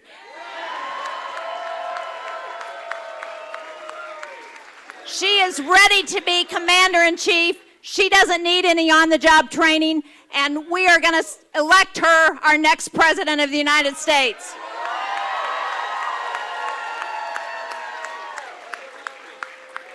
Now, let me just tell you, because we've got some other very special people with us today that you may know. Bill Clinton and Chelsea Clinton are traveling with Hillary. And I'm just going to say this because I know that they won't and Hillary won't, but I know the governor understands this. When you're running like Hillary is, and you're on the road every day, and you're meeting with crowds, and you're trying to convince people about the issues that you care about and what we need to do, it really matters to have your family with you, to have that kind of support, to know they're out on the campaign trail with you. I always love to have Billy and my daughters with me when I'm out campaigning, and I know what a difference it is, and I also know that sometimes that's a sacrifice because your family has their own lives. And so to have Bill and Chelsea here, to have them to be part of this fight is really special for us today. So thank you very much to all of you, to Hillary, to Bill, and to Chelsea, and let's bring home a victory tomorrow.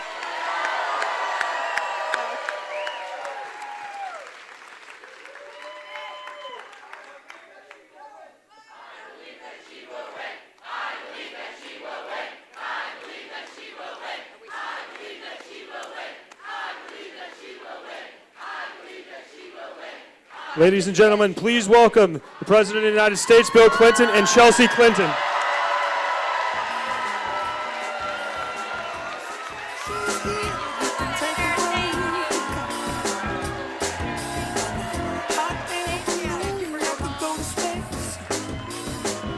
Hi, hello.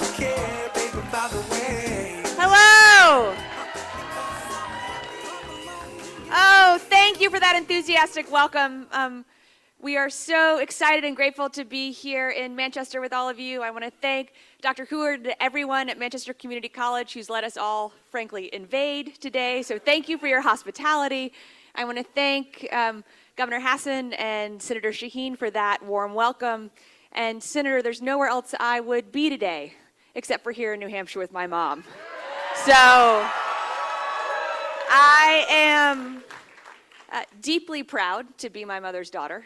I certainly hope that my 16-month-old daughter, Charlotte, feels the same way about me someday that I feel about my mom. And yet, as much as I stand here as a proud daughter, I stand here first and foremost now as a mother myself. My daughter, Charlotte, is just over a year old, and I hope that my husband and I will be able to safely and happily welcome her little brother or little sister this summer. So, for me, this election is so fundamentally important because it is the first presidential election that I will vote in as a mom. Now, not surprisingly, in my family, it was impossible to not have known growing up that who was running for public office and holding public office was really important. Some of my earliest memories are going to rallies and events like this and waving American flags in support of my dad running for governor. And yet somehow, oh yes, I'm very biased towards my dad too, so feel free to applaud for him as well. And yet somehow this election just feels that much more crucial because whomever we elect as our next president will help steward the country and the world that my children will grow up in. And I could not imagine, admittedly, a better grandmother for my children than my mom, but I also couldn't imagine a better president, partly for the reasons that you heard from the governor and the senator. I want to know that our next president can keep our country safe. I want to know that our next president has a consistent record of standing up against the gun lobby and fighting for smart, sensible gun control. It matters to me that my mother has been fighting for the rights of all children since before I was born. And it matters that my mother always talks about a woman's right to choose, and thank you to Planned Parenthood for being here. And those are just a few reasons why I'm so proud to be here, because I want my children to grow up in a world where they're going to be valued and respected for whomever they are and whomever they love and whatever choices they feel like they have to make for themselves and their families. So I am just grateful to feel the enthusiasm here, and I'm so grateful to be sharing a stage with probably the only person here who arguably knows my mother better than I do. I've known my mom my whole life, but my father's clearly known her, by definition, for longer. I also think my dad knows a little bit about what it takes to be an effective president for our country. So, since I've shared a bit about why I'm so strongly supporting my mom, I now want to ask my dad, who I think probably has a pretty well-informed opinion himself, about why he's so proud to be standing here with me today in support of my mom, our next president, Hillary Rodham Clinton. Please welcome my father, President Bill Clinton. Thank you. Whoa, thank you. Thank you. First of all, I want to thank all of you who have been out working, knocking on doors, walking the streets. And I want to ask you to just keep on doing it until the polls open. I want to thank Governor Hassan and Senator Shaheen, longtime friends of Hillary's and mine, for standing up for her. I went to Sarajevo in Bosnia with Gene Shaheen a few months ago to celebrate the 20th anniversary of the massacre in Srebrenica and the end of the Bosnian War, where more innocent people were killed in a place because of their faith and ethnicity than any other place in Europe since the end of World War II. And Gene Shaheen is taking the lead on making sure that democracy survives there and that they continue to be a strong ally of freedom and of the United States. I want to thank Maggie Hassan. One thing our foundation works on is trying to stop the epidemic of prescription drug and heroin abuse since she became one of the first people in the United States to make sure that everybody in New Hampshire could have access to the miracle drug Narcan, which brings kids back and keeps them from dying.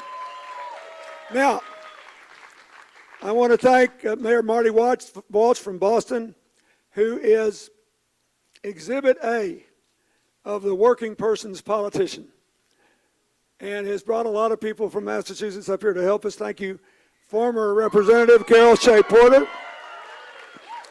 Thank you, Carol Shea Porter. Thank you, Executive Councilor Chris Pappas. Thanks to our forever friend Lou D'Alessandro, State Senator D'Alessandro, and State Senator Donna Soucy. Thank you, and I'm almost done. Thank you, Randy Weingarten, the President of the American Federation of Teachers, and the National Education Association Executive Committee is here. And thank you, Dr. Susan Heward, the president of this community college.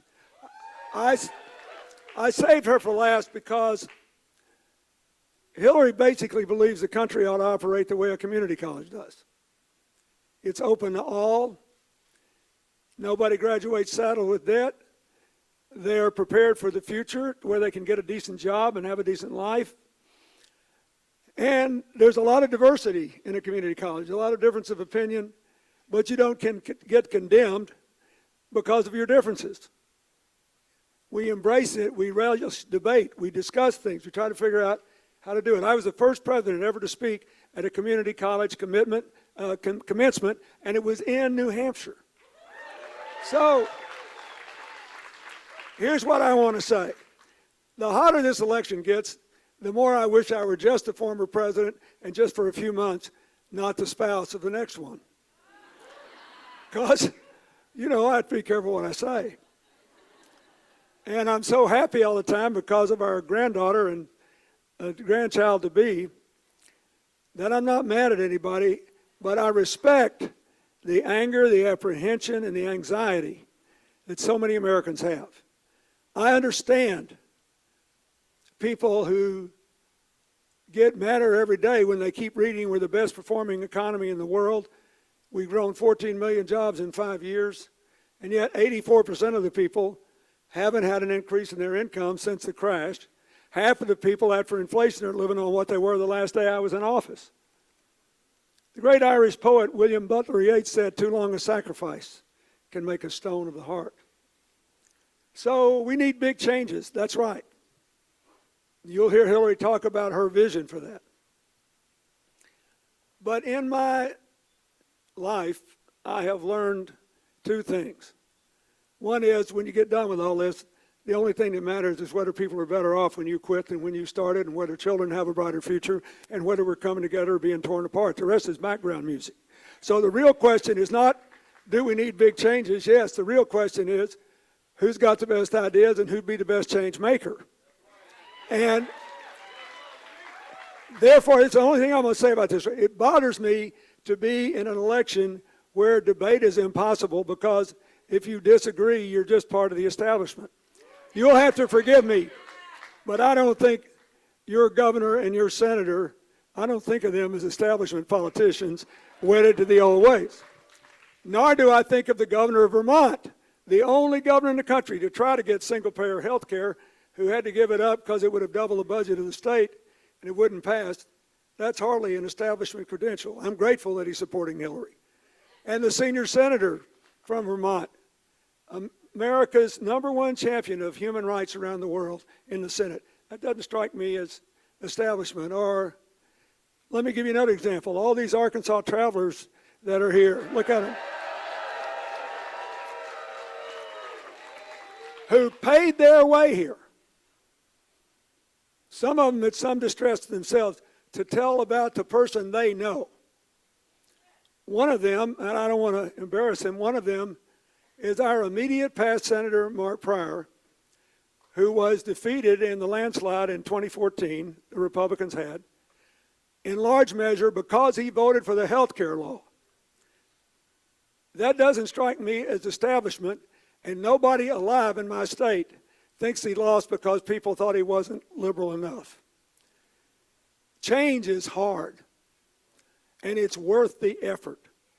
I am so grateful for all the millennial young people who are supporting Hillary. And why?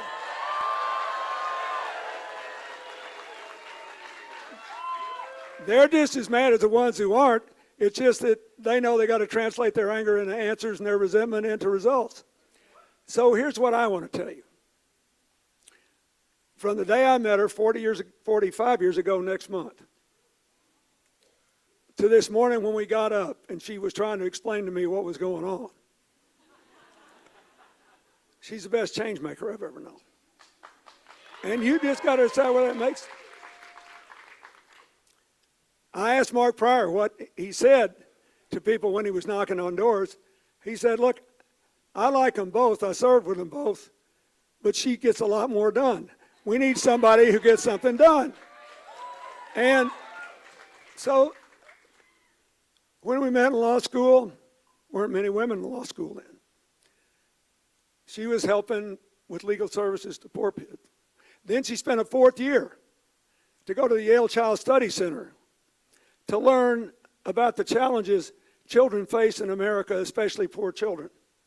Then she went to work for the Children's Defense Fund. She went to Alabama to end the tax exemption that bogus academies were getting because there were nothing more than segregated schools. Then she went to South Carolina to find out why so many African American teenagers were being trapped in adult prisons for years and years and years, having their lives and future ruined. Then she came home to Arkansas, opened our first legal clinic in the most Republican area of the state, rural, conservative.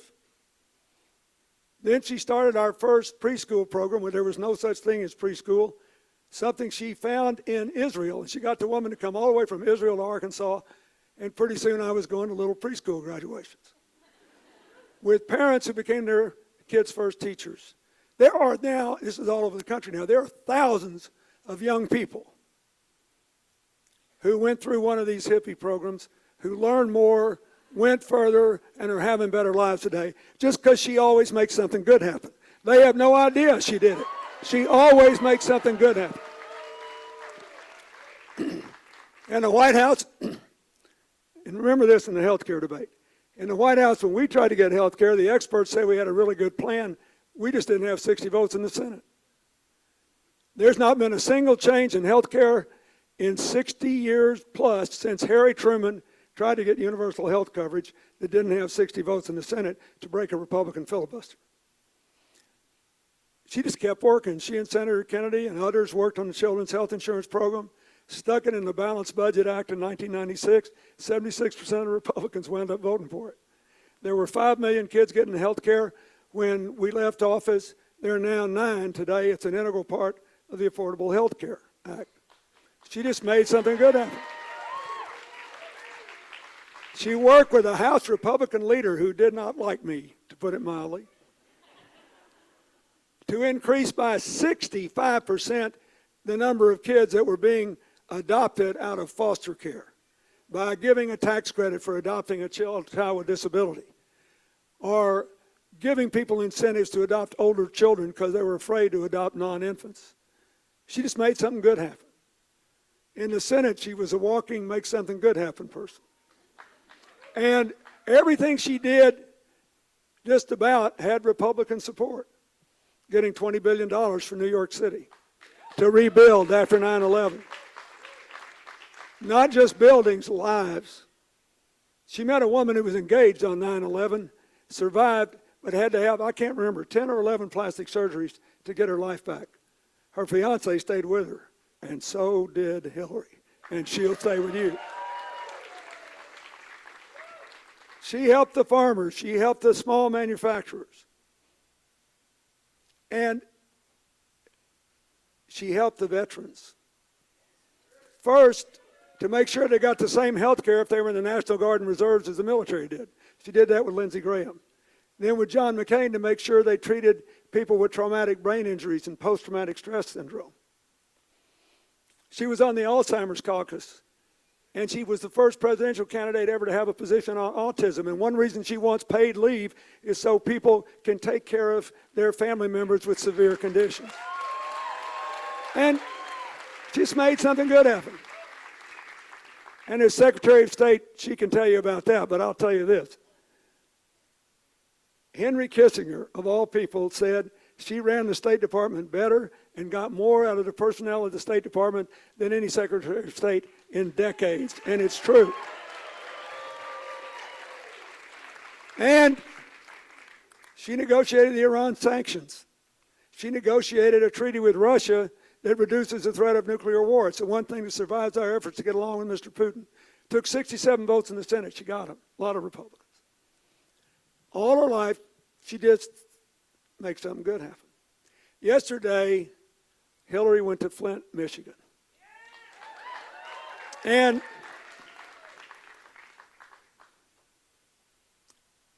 she talked about what a horrible moral failing what they're going through was. Not just a financial one. But we have to do something about it. The most revealing answer to me as someone who was president, not her husband, to any question reflected well on both Hillary and her opponent in terms of their values. At the end of the debate in South Carolina, the moderator says, is there anything we should have talked about that we haven't? And he called on Hillary first. She said, yeah, I want to talk about that lead in the water in Flint. And she knew exactly what too much lead can do to a baby yet to be born. A baby can come out with a very smaller head and a smaller brain. And even those that don't seem to be physically damaged can be damaged, and their whole life can be taken away from them. And there's lead in more pipes than in Flint. And she talked about it. And she said, I called the mayor. I said, can I send somebody to see you? My staff member went down. The mayor said, what you can really do, Hillary, is to get me the money I need because I asked for this much money to take care of this, and the state only gave me 10%. So I want you to go on television, do an interview, and tell them, don't talk about your campaign, don't talk about anything. Talk about us and tell people why we need the other 90%. 1, 2, 3, 4, 5. She did. They got the money. Now, and she would be the first to tell you that's probably not the only reason, but it didn't do any harm. Our opponent was just as outraged, just as upset. He said the governor should resign.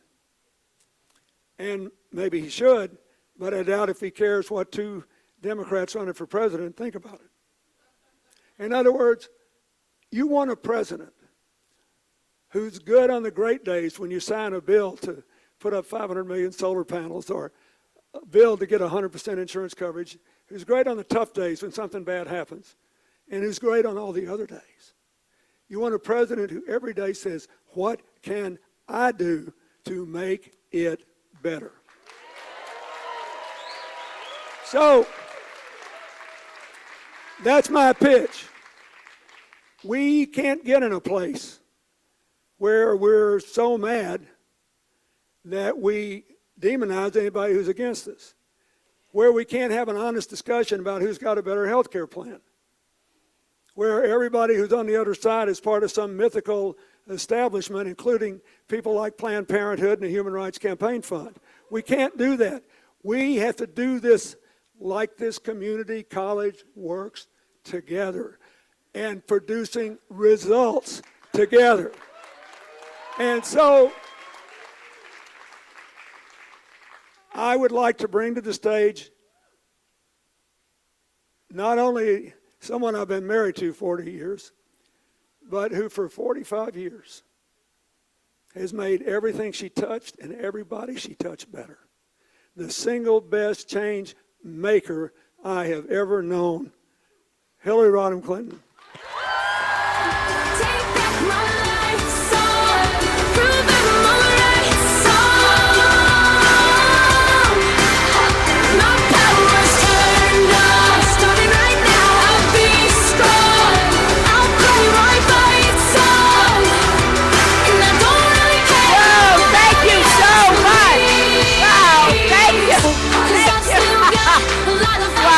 Wow, thank you all. Oh.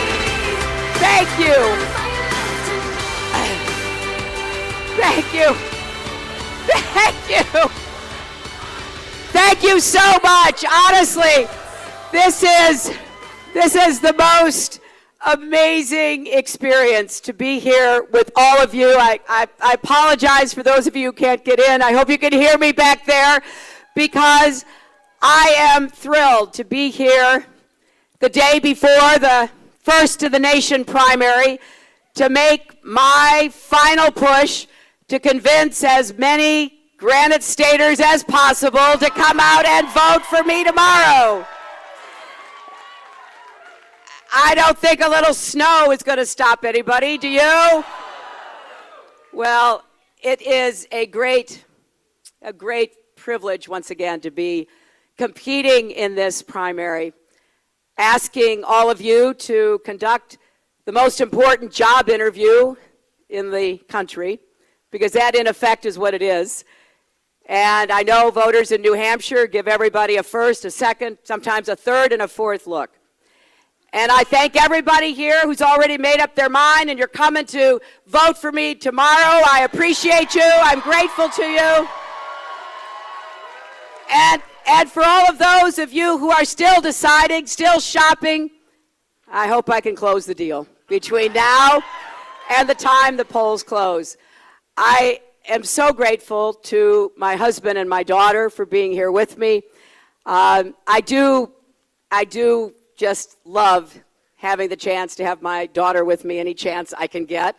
And I appreciate the great help she gives me and the opportunity I have to see my granddaughter whenever possible. But I also am reminded every time I think about her or any of the young people in this audience that this is what this election really is about. And to all the young people who are supporting me, I thank you from the bottom of my heart. And to all the young people who are supporting my opponent, I thank you too. I thank you for being part of this process, for understanding the importance of getting involved in the politics of America if you want the future that you deserve. And I will say this to them. You may not support me now, but I will always support you, and I will always have your back, and I will always work to produce results for you. And I am thrilled to have my husband here because, you know, New Hampshire means a lot to us, going all the way back to 1992, when New Hampshire gave Bill a chance, really, to come out of here with momentum and head toward the nomination. And we've never forgotten that. We've also never forgotten how important it was to make the changes happen that he talked about in that campaign. There were a lot of places in this state in '92 that were in bad economic straits. A lot of small factories being closed, production being shipped overseas. The empty buildings in some places outnumbered those that were in use.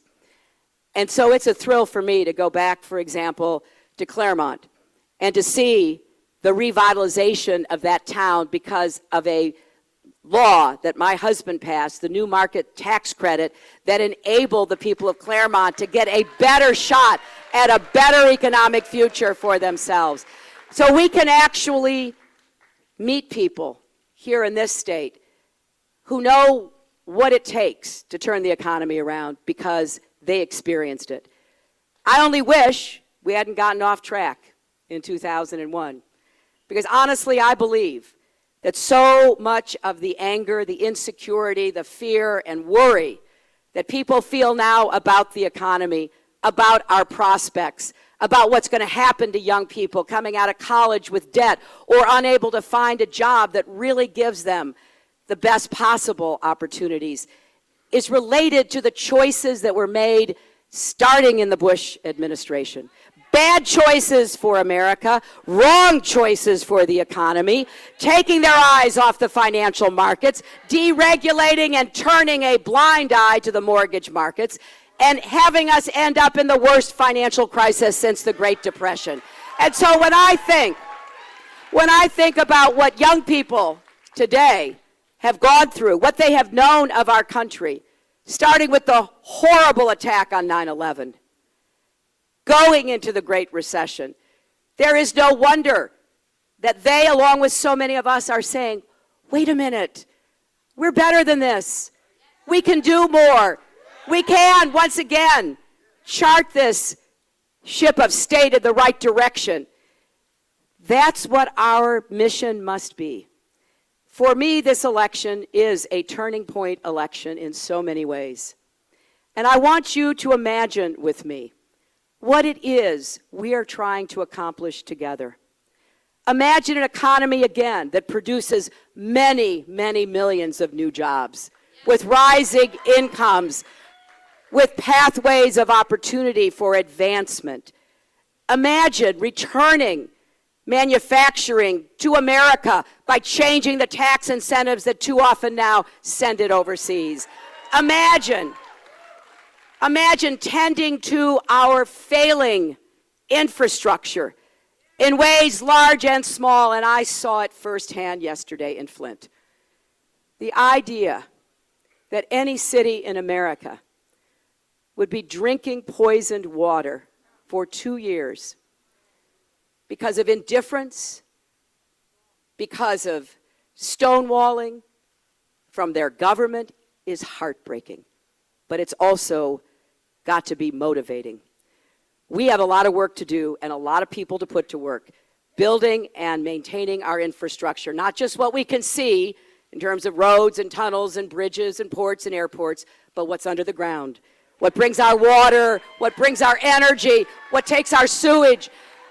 This could be one of the great jobs programs that we've had in a really long time.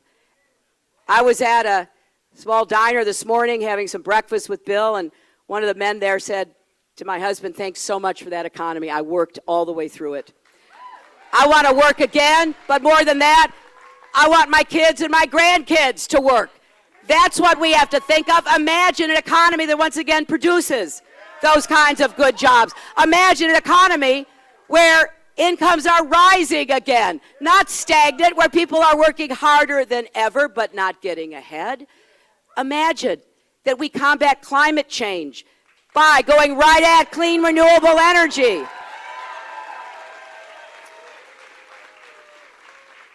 There is no doubt in my mind, some country will be the 21st century clean energy superpower. I think the best odds are Germany, China, or us. I want it to be us. I know it can be us. I know we could create the technology, we could create the jobs and the small businesses, and even export. Imagine that we meet my goal of installing 500 million more solar panels by the end of my first term and enough clean energy to power every home in the next 8 years. Imagine what that will do to how we are once again the leaders in the most important global challenge we face. Imagine getting back to being number one in creating small businesses instead of where we are. We have fallen down the ranks because we're not providing credit. We're not providing the kind of support that small businesses need. Imagine raising the minimum wage so people who work full-time are not mired in poverty, but have a chance to get ahead and see their children get ahead. And yes, let's imagine, finally, making sure women get equal pay for equal work in America. You see, I think that there is a lot that we have to be against, a lot we have to stop, a lot we have to prevent. The abuse of power, economic or political, the imposition of ideology, the refusal to extend the rights of our fellow Americans. There's a lot we have to stop, but we have to make good things happen too. And what I've just told you about what I imagine we can do together, the Republicans don't agree with any of it. They are not in the job creation business. They leave that to the marketplace. That hasn't worked so well for us. We need the government playing an active, involved role. They're not interested in more money in infrastructure or my idea of a national infrastructure bank. They sure don't want to talk about, let alone combat climate change. But all of this adds up to a path forward, a vision that not only can we imagine, but we can do together. And so when I think about these closing hours of this campaign, I want you to imagine what you need and want for you, for your families, for your community, and what you want for our country. You see, I believe with all my heart that we are well positioned if we have the right leadership to seize the future just like we have in the past. It won't happen by wishing for it. It will happen by working for it. And particularly that's true when it comes to health care. Because I'm proud of the campaign we've run, trying to draw differences on issues, because that's what you have to make decisions about. But when I think of one of the biggest differences, it has to do with health care. You see, it was called Hillary Care before it was called Obamacare all those years ago.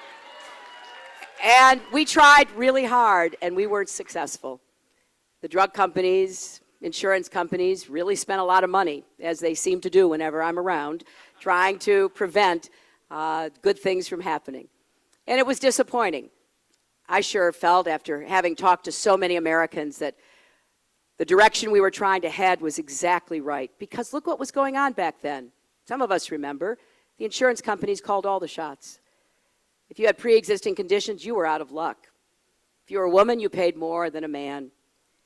If you were a young person, there was no way you could get insurance. And there were lifetime limits that prevented people from getting the health care they needed. So after we were unsuccessful, I thought hard about what can I do. And there were a lot of stories that I had heard during the course of my work, but I just want to tell you one. I was at the Children's Hospital in Cleveland, and I went there because I was meeting with parents of very ill children who could not get insurance. And I listened to their stories, and, you know, as a mom, they were hard to hear.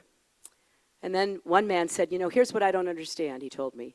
He said, I'm successful. I have my own business. I provide health insurance for my employees and their families. I have 2 daughters with cystic fibrosis.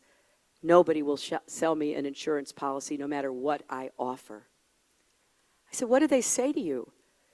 He said, well, the last conversation that I had, I told them I could afford something, anything that would help me. And the man just looked at me and he said, you don't understand, we don't insure burning houses. And this father, with tears in his eyes, just said, they called my little girls burning houses. So that's why I went to work on the Children's Health Insurance Program, and we got a bipartisan coalition in the Senate and the House, and we passed it, and 8 million kids at least had insurance. Was it everything we wanted? No. It wasn't. It wasn't everything we wanted, but I often think of that old saying, you know, a person who refuses a half a loaf because he's not offered a whole loaf has never gone hungry. Making sure we took care of those 8 million kids was a big deal, and then I was thrilled when President Obama passed and signed the Affordable Care Act. And so for me, we have to build on that. We have to defend it against the Republicans' continuing efforts to repeal it. I have said, look, we're going to get costs down, out-of-pocket costs, deductibles. We're going to get prescription drug costs down. I know what we have to do to get from where we are, 90% coverage, to 100% coverage. But what we cannot do is start over. We cannot take what looks good on paper, an idea, and say, you know what, we're going to thrust our nation into a contentious debate and start all over. It's a lot easier to get from 90% coverage to 100 than it is from 0 to 100. And I will not stop until we get the Affordable Care Act the way it should be, how it works, how it produces results for people. Because you see, I imagine a country where we do have universal health care coverage, where everybody can afford coverage, where we finally have drug costs under control because we've made the drug companies negotiate for lower costs with Medicare and other insurers. I also imagine a time when we'll have early childhood education, where we will help prepare our children to succeed, where we'll have the services available that are so desperately needed by these kids in Flint, but are also needed by a lot of other kids as well. Where we will work with our teachers and support them, not scapegoat them, but give them what they need to do the best job they could do. And imagine when we get back to making college affordable again, like it used to be for all of us. I don't know exactly how we got so far off the track on affordable college. I've thought a lot about this. Tuition has gone up 40% in 10 years. Nothing else has gone up that high. No other service. What is going on here? So yes, I want to get college affordable by making sure every young person can attend without borrowing money for tuition, books, and fees. But I also want to get the cost down because it is too expensive. And so my plan asks something from everybody. I want states to quit building so many prisons and start building more colleges and supporting higher education again. I want families and young people only to afford what they can. That's why I am not in favor of totally free college, because frankly, Donald Trump should pay for his kids to go to college, as far as I'm concerned. I also don't want to tell the colleges you have a guaranteed channel of money, so don't worry about the costs. That will be impossible to keep up with. And yes, I do expect young people to work 10 hours a week, because I think being invested in your college education is a good commitment. But we're also going to get the debt under control. Right now, we have too many people, I meet them everywhere I go, who borrowed money to go to college, but now they're owing sometimes 2.5, 3 times as much because of interest. I borrowed money, but I borrowed it and only had to pay back the principal. I borrowed it and I said, okay, I'm going to pay it back as a percentage of my income, which is why I went to the Children's Defense Fund. That's the option I want for everybody. So we're going to let you refinance your debt. You will be able to save thousands of dollars. We're going to move you off the high interest rates that too many of you currently have. We're going to move you into the income contingency plan so that you pay as a percentage of your income. We're going to triple the number of national service positions and double the amount of the education grant, so every young person can afford to go to college. And when you graduate, you won't be bankrupt. You'll be able to get on with your lives, like so many of us had the chance to do. And we're going to make community college free, so more young people get the skills and the credentials they need to get on the path to a life of opportunity. Imagine that we'll be back doing what we should be, investing in our young people. And I am going to end the practice of the federal government making money off of lending money to young people. That is going to be over. And we're going to take on the abuses in these loan collectors, these companies like Navion and others who are harassing our young people. They're even harassing our veterans. We have got to stop this. This should not be a profit-making center for anybody. This is an investment in individuals and in our nation, and that's what it will be again. Now, I do have a pretty active imagination, so imagine that we finally make it absolutely clear that no special interest, no powerful interest is going to be able to call the shots, because we're going to overturn Citizens United either by the Supreme Court or a constitutional amendment. We're going to imagine a time where we then are free to go back to public financing, so all these questions that are raised about everybody in politics can be put to rest. Because you deserve to know people who are running to serve you and serving you are putting you at the center of their attention, and that you know that you are their ultimate employer. That is what we need to get back to. We also need to make sure that as we look at voting, we register every 18-year-old in the country to vote automatically. Imagine a time when we end discrimination against the LGBT community so that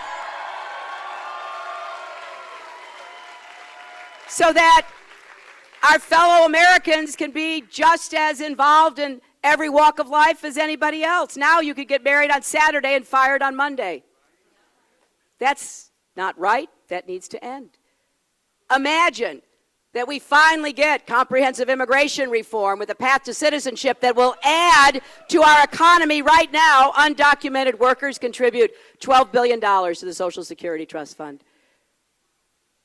That'll rise another $20 billion if we get on the path to citizenship. It will also take people out of the shadows so that there's no more exploitation of anybody's labor. Imagine that we finally, once and for all, end the efforts by the Republicans to privatize Social Security, and instead we look for ways to extend the life of the trust fund. Imagine that we all pay more attention to fixing the VA than trying to privatize and end it the way the Koch brothers and the Republicans want to do.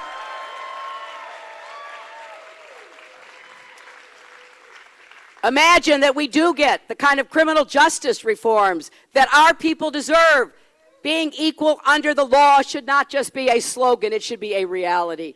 Imagine that we end the era of mass incarceration and we provide enough jobs and housing and opportunities in communities, wherever they are, that are distressed and behind. Imagine that finally women not only get equal pay, but our rights to make our own decisions are finally respected.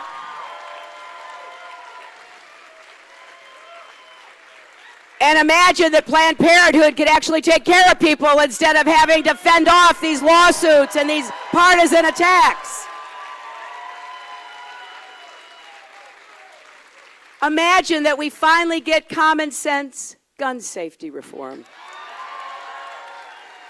You know, I was interviewed, a bunch of interviews today, lots of local press, and somebody said, well, you know, you talk a lot about this gun safety issue. Is that really a voting issue? I said, you know, I don't know. I hope so. I hope so, because what we're looking at here are 33,000 people a year dying. And I know we're better than this. And I know we can do this consistent with responsible gun owners' constitutional rights. But you talk about lobbies, and there's a lot of talk about lobbies in this campaign. The most powerful lobby by far is the gun lobby. They intimidate more legislators. They call the shots on more legislators. They actively work to defeat legislators who stand up against them. They try to control the Congress. They try to control governors. I'm telling you, folks, we can't let any lobby, we can't let any unelected force for money, for guns, for drugs, for big oil, for insurance, you name it. They cannot control our government any longer.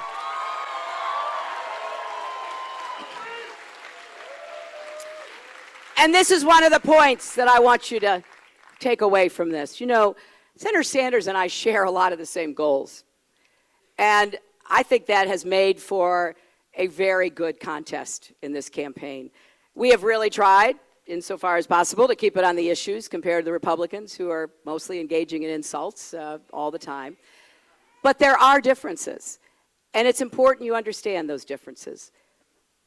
I have been speaking out against and working to rein in powerful forces for many years. I have the scars to prove that. I have the scars to prove that. And they have spent a lot of money against me, a lot of money against me. And you know, I want people to just think about this. Ask yourself, imagine if Wall Street were so interested in supporting Democrats like the president and like me for their own reasons, why are they spending $6 million trying to defeat me in this primary? I'll tell you why, because I want you to understand this. I haven't just talked. I haven't just given speeches. I've introduced legislation. I've called them out. I've gone to Wall Street. I've said they were going to wreck the economy over the mortgage markets. They know where I stand because I have always stood there. And like President Obama, yes, I have donations. There's no doubt about that. But, well, you know, ask yourself. President Obama had a lot of donations. Did that stop him from signing Dodd-Frank, the toughest regulations against the financial sector since the 1930s? And, you know, I was kind of amused just the other day. Senator Sanders took about $200,000 from Wall Street firms, not directly, but through the Democratic Senate Campaign Committee. You know, there was nothing wrong with that. It hasn't changed his view. Well, it didn't change my view or my vote either. So, let me just leave you with this on this issue. Let me just leave you with this. When you look at who has put out the toughest plan, who has the most comprehensive approach to making sure Wall Street never wrecks Main Street again, which has in turn encouraged the Wall Street guys and Karl Rove to gang up on me to the tune of $6 million, I take that as a badge of honor. These guys know I say what I mean and I do what I say. I will take them on, and I know how to beat them and prevent them from ever doing to us again what they did in 2008. So we've got work to do. Imagine a tax system that actually goes after where the money is, which is at the top.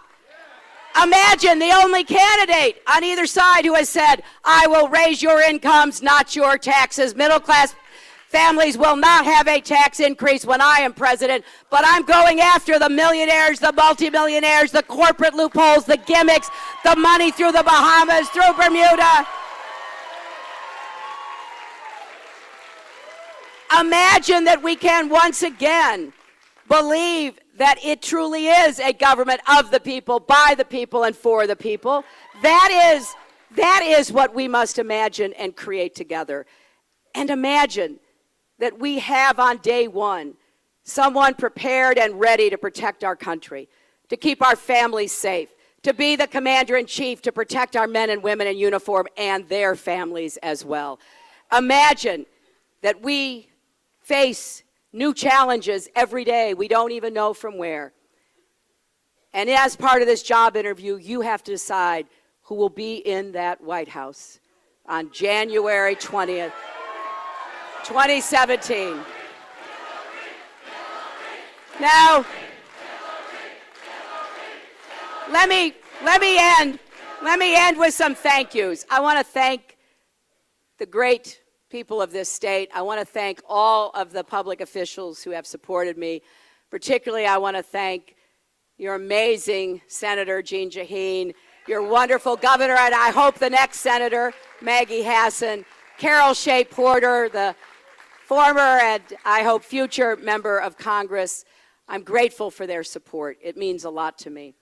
I also want to thank Marty Walsh, the incredible mayor from Boston, and a lot of the local officials who are here. And I also want to thank our friends from Vermont, the governor of Vermont, the senator from Vermont, the two former governors from Vermont who are all supporting me. And I've got to tell you, they're supporting me because they know me. They know my opponent too, that's absolutely true. But they're supporting me because they can imagine with me as our president, we can actually get these things done. We can make a real difference in people's lives, because at the end of the day, that's what this job should be about. Are people going to be better off when I finish than when I started? Is our country going to be stronger and coming together instead of weaker and falling apart? Is our economy going to be producing more good jobs with rising incomes, or more stagnation where people feel they're slipping back? That's the question we all have to ask ourselves. You know, being in Flint yesterday really focused my mind on what we have to worry about and what we have to do in America. It's hard to square what I know and love about my country with what happened there. But that's not the only place it's happened. It's not the only place where people are being left out and left behind. That's not the only place where children are breathing dirty air or drinking dirty water. That's not the only place that lost the jobs of the past and has no help getting the jobs of the future. That's what motivates me. That's what I care about. To make sure together we imagine and then we create the country that is worthy of all those who came before, and one that our children and our grandchildren deserve to inherit. Please come out and help me tomorrow. Thank you so much, New Hampshire.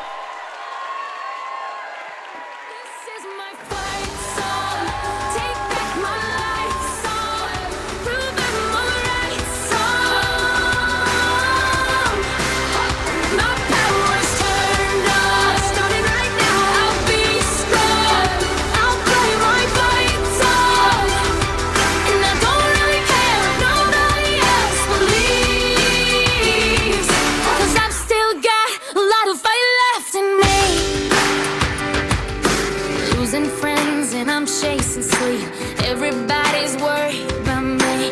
In too deep, say I'm in too deep. It's been 2 years, I miss my home, but there's a fire burning in my bones. Still believe, yeah, I still believe. And all those things I didn't say, wrecking balls inside my brain. I will scream, I'm loud tonight. Can you hear my voice this time? This is my fight song. Take back my life song. Prove I'm alright song. My power's turned on. Starting right now, I'll be strong. I'll play my fight song. And I don't really care if nobody else believes. 'Cause I've still got a lot of fight left in me. A lot of fight left in me.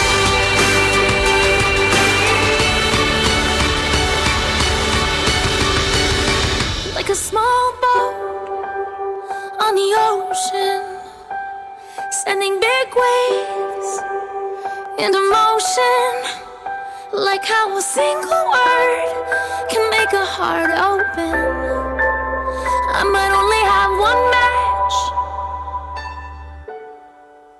but I can make an explosion. And I'm talking countrywide. It's countrywide. But they're pouring through. And I'm going to build a wall, and you know that, and I'm going to have Mexico pay for the wall. And the reason they're going to pay, thank you, the reason, and these other guys don't even understand. You know, 6 months ago they said, what do you mean you're going to build a wall? You can't build a wall. Well, the Great Wall of China is 13,000 miles. By the way, that's a serious wall, too. It's 13,000 miles. This wall is 2,000, of which we need 1,000, because we have a lot of natural barriers, which are frankly great. But we need about 1,000 miles. So China can do 13,000 2,000 years ago, and we can't do 1,000 today with brand new Caterpillar tractors. We don't use Komatsu. Ideally, we're using Caterpillar. So we're going to build, we're going to have a great border. We're going to have a real border. And people can come into the country, but they have to come in legally. They have to go through the process. They have to come in legally. And that border is very important. Immigration, so important. When you look at ISIS, I don't know if you heard, just before I got here, there was a big attack in Europe where they have many ISIS people in different countries attacking in Germany. I just heard it 2 seconds ago. I was actually on a show, and they interrupted me for this attack. And I said, wow, that's bad.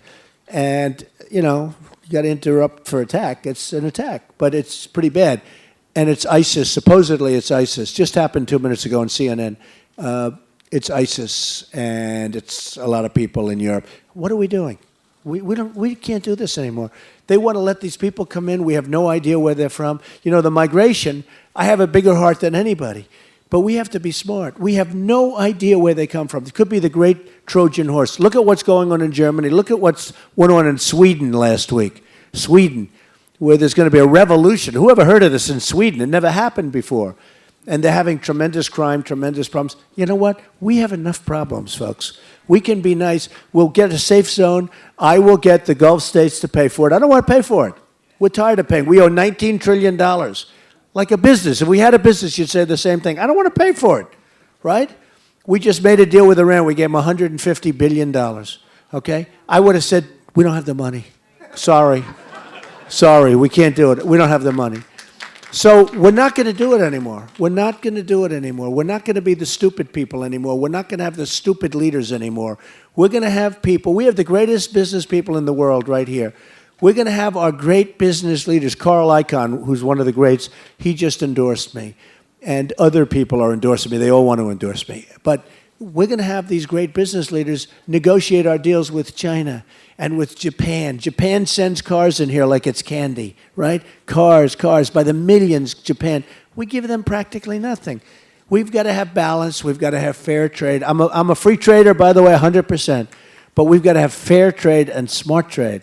We can't lose. Last year it was $505 billion with China, one country, okay? Trade imbalance. I mean, we're losing a fortune. We can't do it. At some point, we can't do it. And we don't have the right people negotiating. We have people, and as I said, they're political hacks. We have hacks negotiating. So we're going to have great borders. We're going to have strong borders. We're going to be careful with who we let into the country. We can't allow people that are going to cause trouble. We have enough problems without more trouble. So I came in, when I announced on June 16th, I went downstairs in Trump Tower. It was like the Academy Awards with these guys, with the press. It was like the Academy Awards. And I started talking about illegal immigration, and everyone went crazy. And 2 weeks later, everybody started saying, you know, maybe Trump has a point. And then 4 weeks later, right?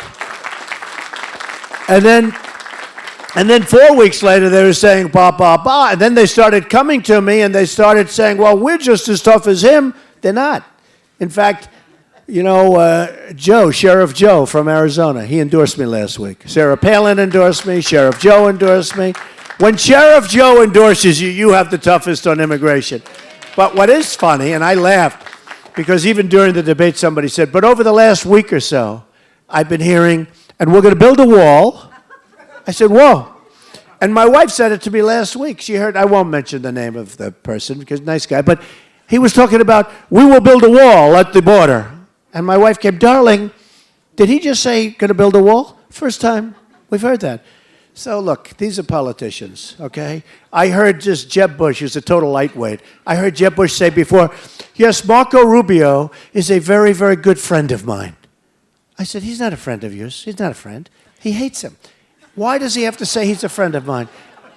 He just said it on Wolf Blitzer. I was listening. Marco is a friend of mine. He's a dear friend.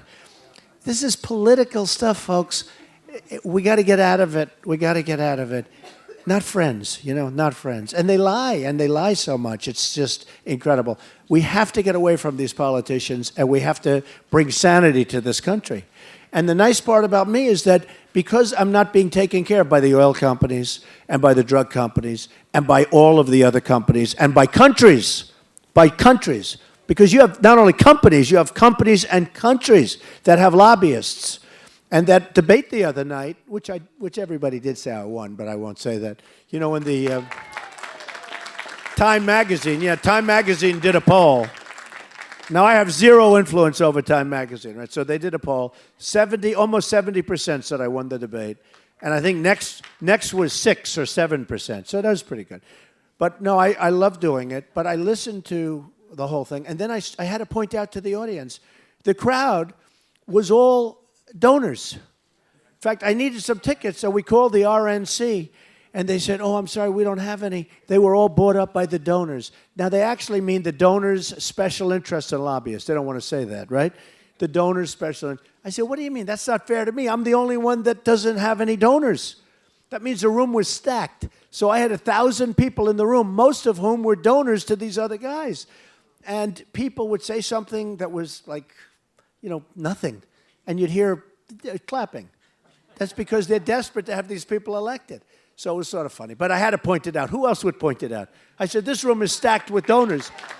No, I wanted to do it because if I won the debate, and I think I did, I mean, I know the points like anybody else, but I won the debate. But, you know, when somebody else has things that are really bad and they get applause, they're only getting applause because these people have total control over your local politician and over your federal politician, over your national politicians. And I will tell you, we're going to change it around. We're going to change it around. So you know, we have a big day coming up tomorrow. It's really important. So I don't want your money.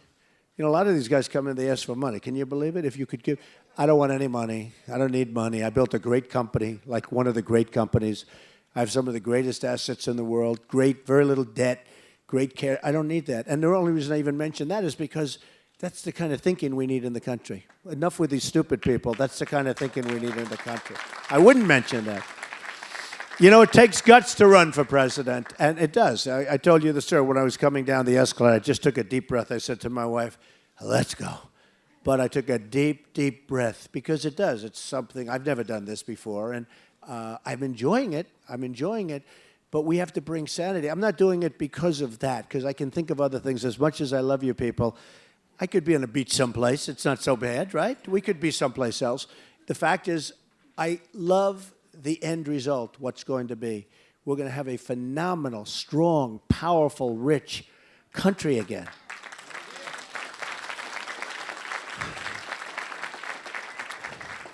One woman came up to me, a wonderful woman. She said, you know, Mr. Trump, I'm supporting you, and I really like you, but I don't like one thing. You say you're going to make our country rich.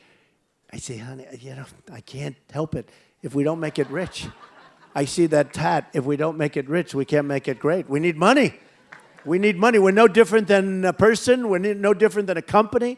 We have to be rich, and we can be rich. We're being drained by all of these devaluations and these other countries that are run by smarter people than our people. I mean, to put it mildly, they're smarter people, and also they don't have the same influence. You know, we're influenced by all of the money. When you see these PACs, when you see a guy like Jeb, a guy who's a very average guy or less than an average guy, having all of this money where they give him $128 million to waste. And then he takes ads against me. I think he spent $25 million on negative ads on me, and my poll numbers went up. No, it's incredible. And then you see him on television. He wants to raise taxes. He doesn't like the Second Amendment. All the things that I say, exactly the opposite. I'm doing the biggest tax cut. In fact, I just talked to Larry Kudlow, the great economist, and he was saying Trump has the best tax plan. I'm doing the biggest tax cut. But then I have a politician, this guy, and he's on television saying that I want to raise taxes and I don't like the Second Amendment. I'm the strongest, you have heard me talk, I'm the strongest person on the Second Amendment that exists of these candidates, not even close. So when you hear a guy talking about he wants to do harm to the Second Amendment, I just hope people don't believe these things. These are lying people. These are lying, bad people. So we are going to do something that's going to be spectacular, and you're going to be there, and this is a very special group of people, and that's why I wanted to do a do-over.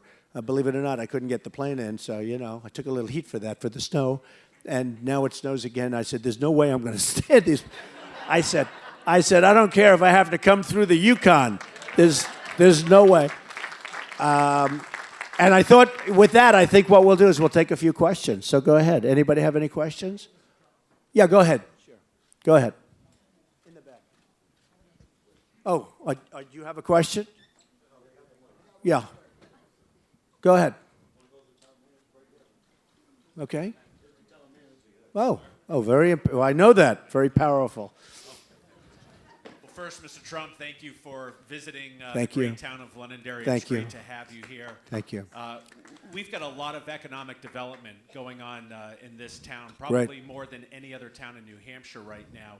But what will you do as a country to make us more economically competitive in the future? We're going to bring our jobs back. You know, I passed some of the factories, and I passed some of the old factories, some empty and some, you know, with senior citizen housing and different housing. And the housing is all great and all the senior citizen stuff, but eventually we need jobs, okay? Not just a place to stay. We need jobs. You know, they used to be booming, and now they're empty, or they were converted into, in many cases, senior citizen housing. We need, right now in this country, we need jobs. That's what we need.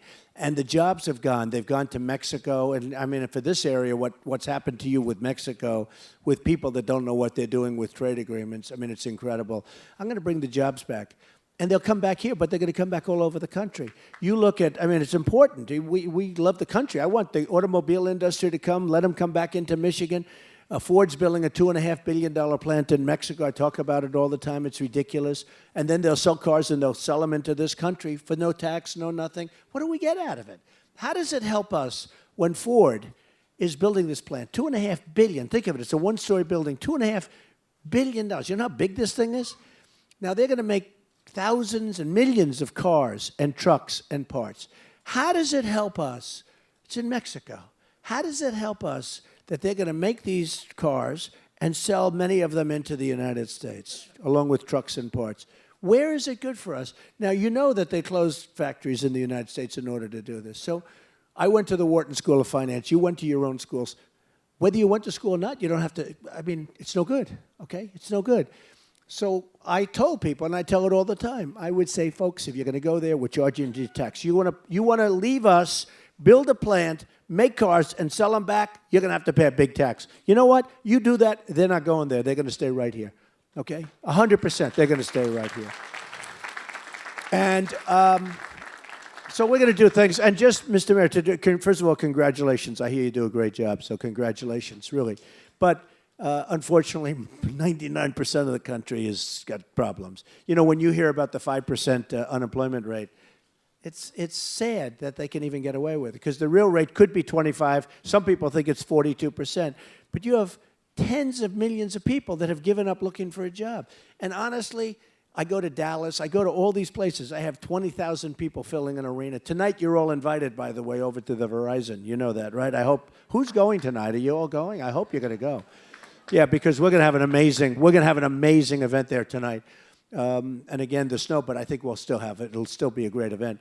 It's going to be amazing. But much more important, don't go tonight if it's going to hold back your vote tomorrow. Tomorrow's more important than tonight. But you know, we have to do something. We have to do something fast. Most of the country is in turmoil. And when I get these massive people, 35,000 people recently in Mobile, Alabama, and they show up, 35,000 people. When I get all of these people, that's because we don't have jobs. And the stock market today is down, by the way, almost 350 points. Is anybody getting killed in the stock market with your money? Yeah. This guy. Well, it'll come back. Let me get in. You have a conflict of interest. I'll get it up. I mean, look, we have to get it up. But the stock market is absolutely being killed. What is it? Oh, 384. Wow, that's a big hit. But that's, you know, the stock market is the worst in its history for the first month. Worst in its history for the first period. So let's see what happens. That was our only vestige of hope, by the way, because the stock market was good, but everything else was bad. And I kept saying, don't worry, the stock market will follow. And that's what happened. Okay, how are you? Hi. Yes or no, will you return the contribution that you received from white nationalist William Daniel Johnson? Who are they? Oh, I don't know who he is. Never heard of him. Who is it? Well, I would certainly return it if you think it's appropriate. I know nothing about him. I have? Okay, then I would return it. Don't be so angry. I don't even know who he is.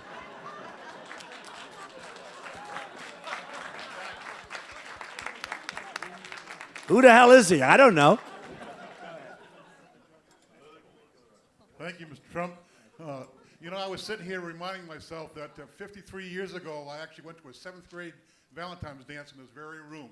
I went to school across the street from here, and we had no gym, so this was our gym. But you know, some people say I might have changed a bit in 53 years.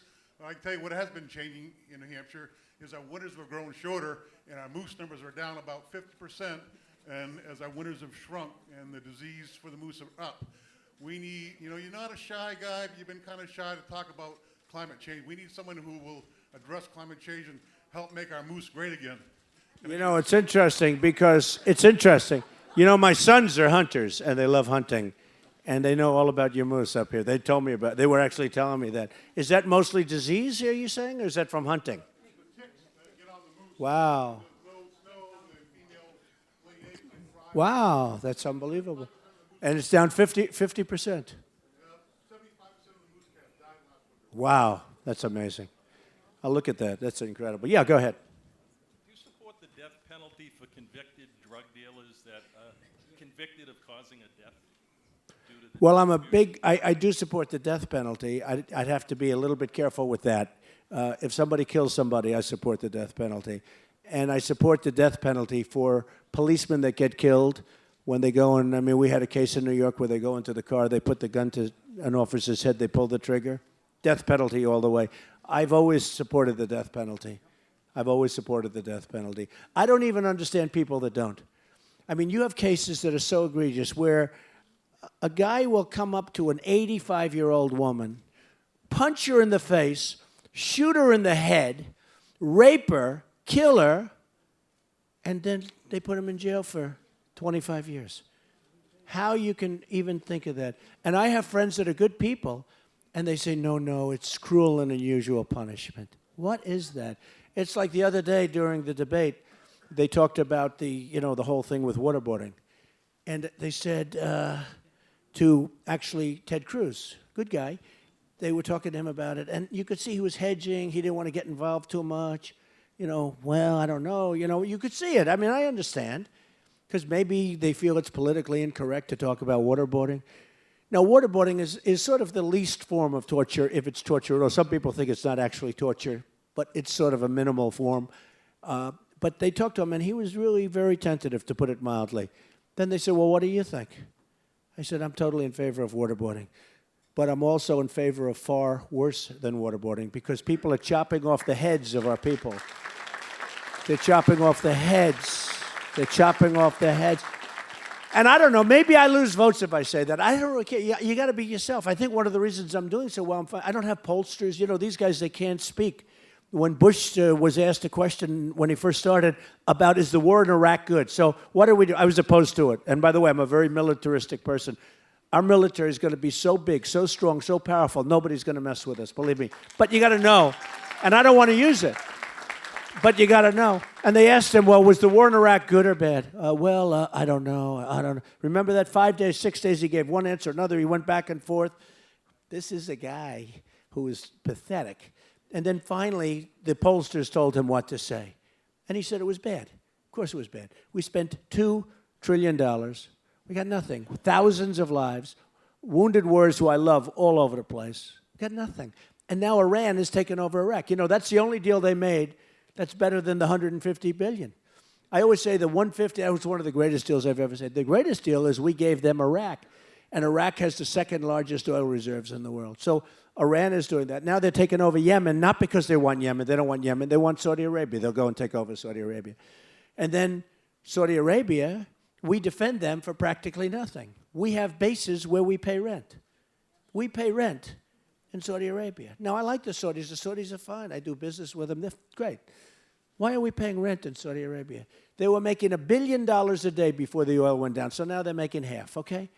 We pay rent for military bases. We protect them. Why are we paying rent? They should pay a lot of money if we're going to protect them. I think it's great. South Korea, we protect. We have 28,000 soldiers in South Korea. I order thousands and thousands of televisions and all sorts of things, air conditioners. I order thousands and thousands of them. They all come through South Korea. They make a fortune. They're a behemoth. So when North Korea acts up with this maniac, they act up. We start the ships with this, with that. We're going to protect it. What do we get? We get nothing. We get peanuts, a fraction of the real cost, a fraction. And they're good. I have buildings in South Korea. But you know what? We got to be taken care of. We're not a nation that has to do this. We protect Germany. Nobody even knows that. We protect, as an example, Japan. We have a treaty with Japan. If Japan gets attacked, we have to go to their defense, start World War III, right? If we get attacked, Japan doesn't have to do anything. No, these are the deals that we have. So we get attacked. We get attacked. Japan, because, it's too bad you got attacked. Bye-bye. Have fun. Enjoy yourself. They get attacked. We have to go to war. And I say, who makes these deals? Politicians. Crooked politicians. In many cases, not stupid politicians. They have people from Japan that take care of them through the lobbyists, through special interests, for other reasons, a lot of industry. So, those days are gone. If I get in, you will be so proud of our country. And we're using our smartest people. We're not going to use the dummies. We're going to use the smartest people. We're going to use the great geniuses, many of whom built great fortunes and would love to do it. They don't want money. They don't want any money. Is your leg okay? Huh? You look like a rough guy even with a bad leg, right? Looks like a tough cookie, this guy. I wouldn't mess around with him even with that, right? Anyway, but so we have to get smart, and we have to get tough, and we have to be vigilant. You know, when I talked about the Muslims, everybody, same thing. When I talked about illegal immigration in Mexico, oh, the heat. Then I talked about the Muslims. We've got a problem. Everybody wanted to say, we have a president that won't talk about radical Islamic terrorism, won't talk about it. He won't mention it. I mean, when it's 100%, like in Paris, 100%. In California, the 14 people that were killed, 100%. We have a president that won't even talk about it. If you can't talk about it, you can't even use the name, you're never going to solve the problem. So when I said we have to have a moratorium, we have to have a ban until we find out what's going on, and it's temporary and all, but it's got to be a ban because there's a lot of hatred out there. I took a tremendous amount of heat, and now everyone's sort of saying Trump is right. He's right. Look at what's going on in the world. Look at Germany. Look at Sweden. Look at these places. Look at what's happening in the world. So I will tell you, we have to do what's right. And in my case, I do something that's a little different. If it's votes, I don't go to a pollster. I didn't go to a pollster and say, could you tell me how it would be if I told the truth about what's going on with radical Islamic terrorism? I didn't say to a pollster that these people, these very, in many cases, not smart people, they pay so much money, they can't function without a pollster. They can't function. Everything's polled. That's our politicians. I have much more money than them, but I don't have a pollster. I don't want a pollster. I say the truth. Most of the people in here understand what the truth is, and they get it. And many times it's probably bad for me, but I don't care. Because if it means I lose because I say the truth, I'd rather lose. Does that make sense? Yes, go ahead.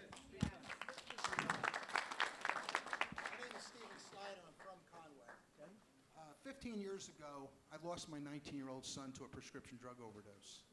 And I've been fighting this fight for a long time. Talking to a lot of the so-called politicians. I heard you speak yesterday up in Plymouth. Took me 2 hours to drive down, by the way. I beat your hour and a half. The situation is Did you like what I had to say? I did, because you said one thing that was wrong, though. You're not a politician. You're a public servant. The public servant,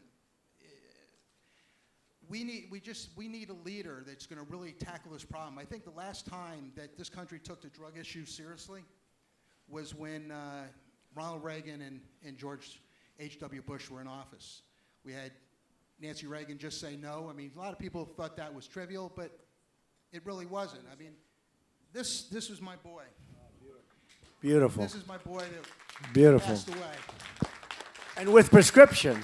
So what happened? He had the prescription. He was a so-called weekend warrior, as I called him. You know, a lot of kids start off with marijuana and think it's no big deal. In today's drug culture, all the drugs have come together.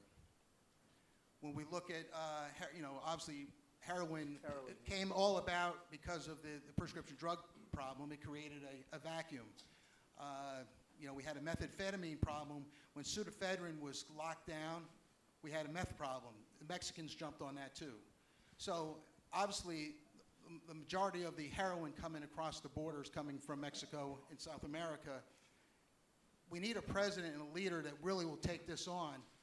I'd love to have your wife. There's many, many family groups like mine that are out there, and I think tapping into that effort and tapping into that energy can make a difference in our country. Right. I could go on and on, but No, but I can't see that. No, the love of your son is incredible, and I can see that, and you should want to. I'd be in the same position. I'd love to have your wife and Ivanka. I understand part of the that. new parent group. When you get to the White House, I will reach out. Well, we'll do that. You let us know, and we will. And you know the guys. You call the mayor or somebody, and I would do that in 2 seconds. No, because I see the passion. I see the passion, and you're right. And it's things that could have been avoided. And they start on the heroin because it's so cheap. There's so much of it. You know, people from here, they say how cheap it is.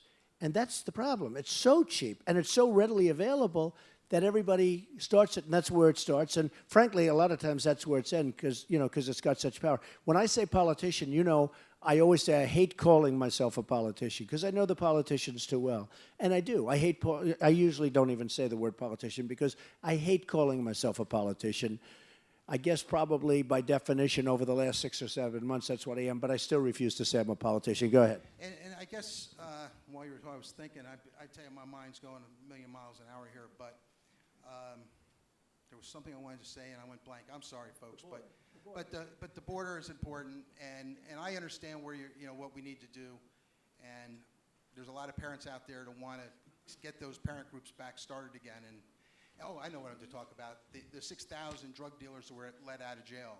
Hopefully we won't have a repeat of that. It's unbelievable. What do you think those people, of the 6,000, almost every single one of them will be back selling drugs, okay?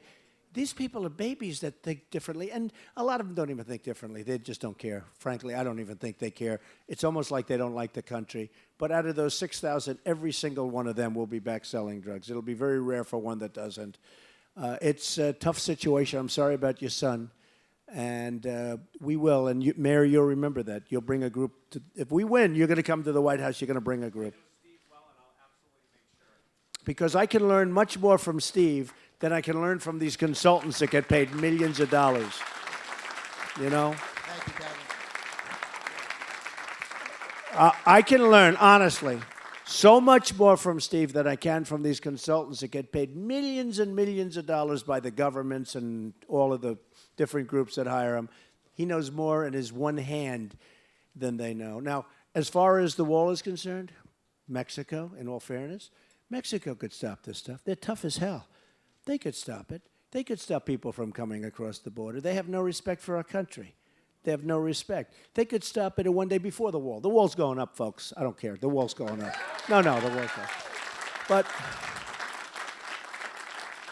But Mexico, the Mexican government could stop that. They could stop it in 2 minutes. Do you know in Mexico, a friend of mine was in Mexico. They were on a vacation or something, and he overstayed for like 2 days, and he gets a knock on the door from the police. Why are you here? You're not supposed to be here. Questioning him. This is a business guy. He didn't know what was going on. But by the way, that's the right thing. Why are you here? You're not here. You're supposed to have left the country. Can you imagine us doing that in our country? They just walk right through. Or anchor babies. Try having an anchor baby in Mexico, okay? Just try it. They'll laugh at you. They wouldn't even know what you're talking about. So anyway, go ahead, ma'am.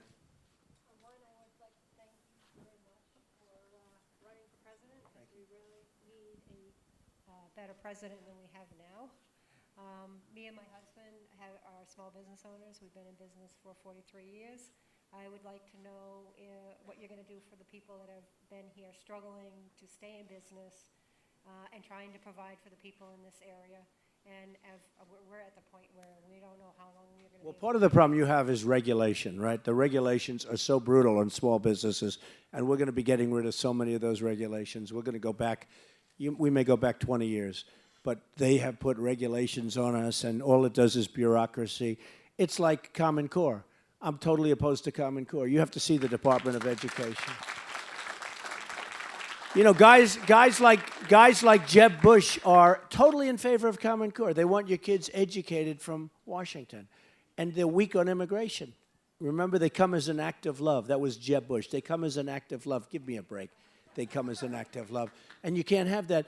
But with the small businesses and businesses generally, including large businesses, the regulations are so onerous you can't survive. Go ahead. The fees that the government imposed on us are... The fees, that's right. But the other thing, the Common Core is a very important one for me because we hire people that can't even subtract and add and do percentages. And I have to do it myself. And they've been through the whole thing. They're college students. Look, nothing like education being locally based. I've seen it. I've watched it. I'm a big believer in education. I've had a great education. It helped me a lot. And I will tell you, education is so important. Common Core is a disaster. It's good for the people in Washington, but it's a disaster. We're going to have education. And just to put it, so in the world, we're number 30 in the world in education. We're number 1 on cost per pupil, but we're number 30 in the world. Not going to happen anymore, folks. We're going to go Common Core is going to be out of here. Yeah, go ahead. I help in education. I remember when our country was great again, and I believe it can be great again. I agree. grew up in a poor, lower middle class family. I'm the first person in my family to go to college. I went to Penn, graduated cum laude, another alum. And so I went back to rural Pennsylvania, and I started a nonprofit focused on literacy and education. For 4 years, I've been giving free books away. We've given 75,000 worth of free books to kids in northwestern rural Pennsylvania in our county. But I realized we need a different kind of school, and I came here to ask for your help in raising funds to open what I call the first equal opportunity school. All across Donna, give me some stuff. Okay, give it to him. He'll give it to you. Okay, thank you. Thank you. Very interesting. Yes, go ahead. Okay, so from my consultant here, I understand that from 1791 to 2008, the national debt was 10 trillion, and now it's going up so fast. Go ahead. Okay, it went up a lot. Yeah, to put it mildly. In the last 8 years. So what It's going to go up another $2 trillion very soon because of the new budget they just approved. Go ahead. So how did this happen, and what do we do? It happened because we have incompetent politicians. It happened because we have crooked politicians.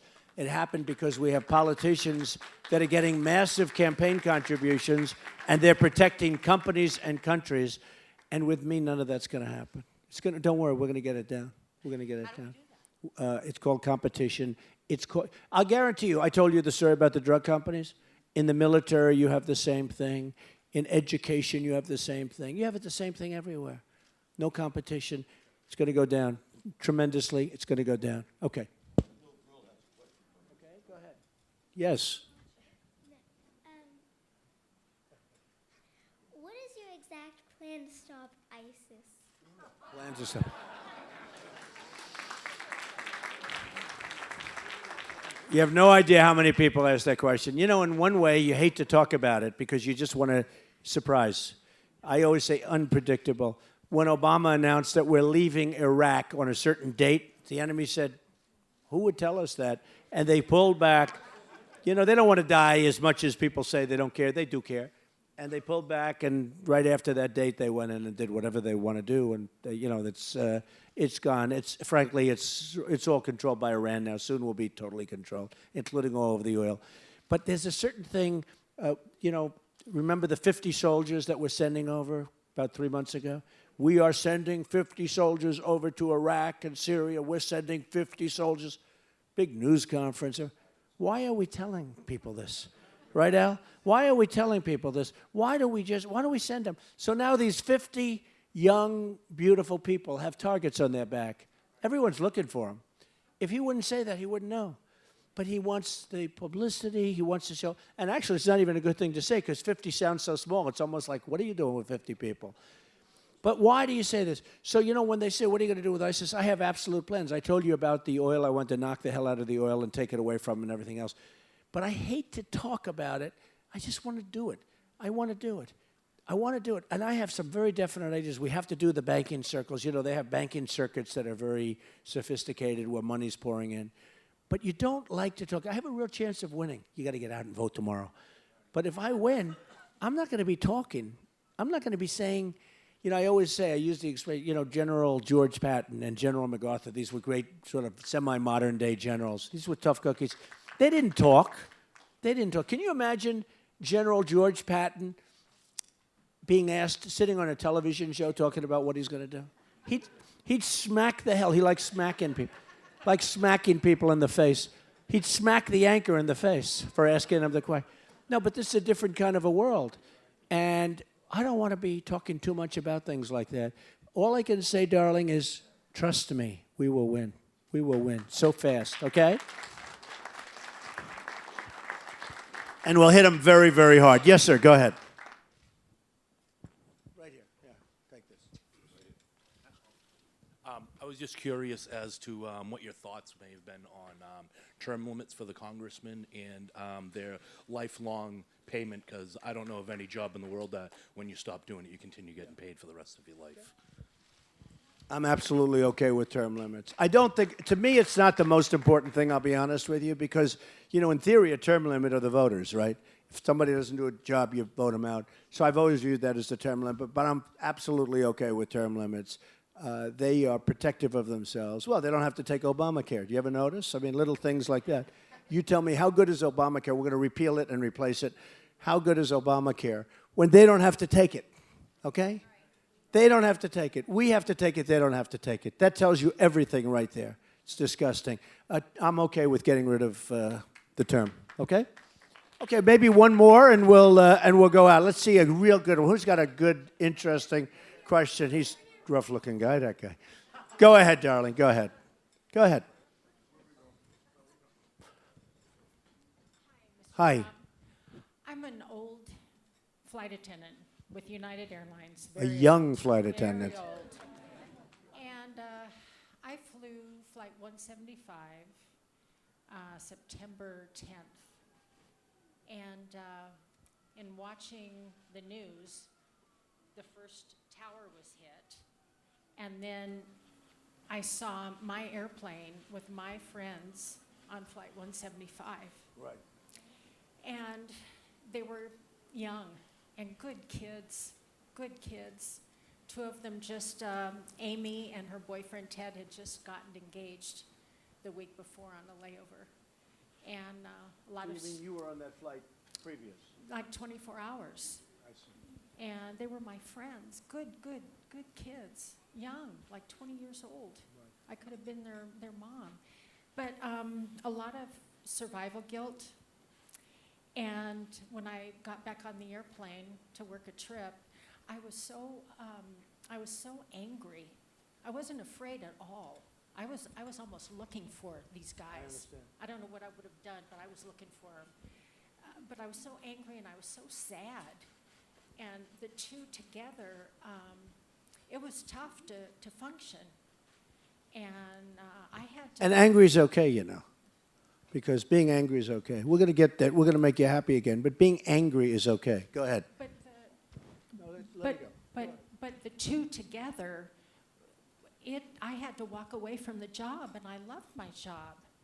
I mean, I know the world has changed. I don't blame you, frankly. Well, I don't blame you. Yeah, I mean, this was in the 70s when I started. No, I Things understand. were so different. Yeah. And September 12th. The world is a different place. The world. And we have allowed it to become a different place. It's not that it should be different. We've allowed it through weakness to be a different place. And, you know, it's an interesting word that she uses because she talks about anger. And I like that you talked about that word because I'm going to discuss it. Go ahead. Are you finished? I was just going to say, I had to walk away from my job. And a lot of like PTSD, why them? They're so young, why not me? But this little girl asked about ISIS, but I asked Governor Christie and Governor Bush what they would do to protect my family, my friends, all of the people in this room, you know, our country, how to protect us. I mean, I expect North Korea to go knocking on the door at the White House and saying, you know, you gave Iran $150 billion. What are you going to give me? What? I understand. Thank you, darling. Thank you very much. I understand what you're going through. So recently, before the previous debate, you know, the one I missed I'm very happy with because I raised $6 million, Al knows, for the vets, so I'm very happy with that. I don't know, good or bad for me, but I raised $6 million for the vets. But recently I was asked about, are we angry? Because, you know, we have a whole movement going on, and we're on the cover of Time magazine. I say we, all of us. We're on the cover of Time magazine. And last week, it was an amazing story, but it's in a movement. And recently, as you know, Governor Nikki Haley made a speech, and she talked about the anger, like it was a bad thing. By the end of the day, she was talking about it like it was, you know, okay, because she was being hit from so many, because people are angry. We're angry at the stupidity of our government, the fact that we allow things like ISIS to happen, shouldn't happen, the weakness of our leaders, the total weakness. So during the debate, they asked me, the previous debate, they asked me about anger. And I said, and it was as per what she was saying. And they thought I was going to say, well, no, I'm not angry. I'm really not angry. I thought to myself, you know, I have to think pretty quickly on these things. But I thought to myself, I said, yeah, I am angry.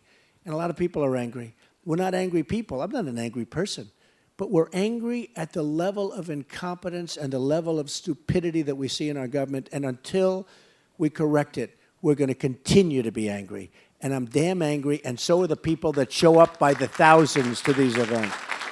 So there's nothing wrong with being angry, and we'll get that straightened out. And you know, it's very interesting. And that afternoon, Nikki Haley said, no, Donald Trump's my friend, and he's a contributor. You know, it was a whole different change. But the truth is, and I'm not knocking her, I'm not saying anything about it, I'm just saying certainly the tone changed.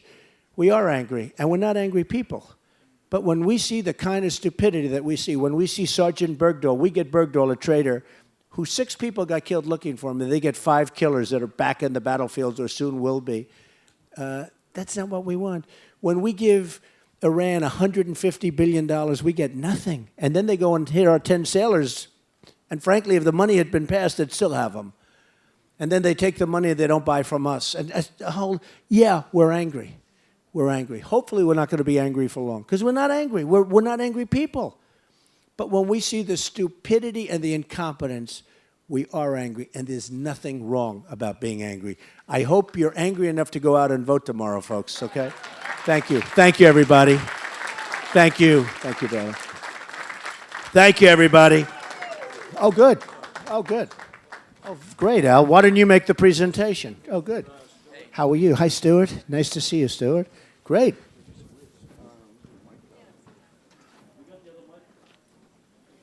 Okay. On behalf of the Donald Trump's foundation here, we are very honored that instead of doing the political thing, he once again, since the 80s, the 70s, on the history I read of Mr. Trump, he's been taking care of veterans since then, and he's still taking care of veterans, and they donated $100,000 to our homeless veteran shelter in Manchester. Thank you. Thank you. Great. Congratulations. That's good.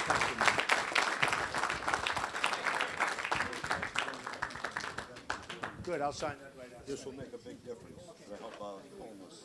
Congratulations. Thank you, everybody. I appreciate it very much. Thank you. Well, they want to get a picture for the Post. They're all a lot of our members from the Post. We're the American Legion here. Your son's coming at 3. Getting them all liquored up. I'll sign that right after. All right, thanks.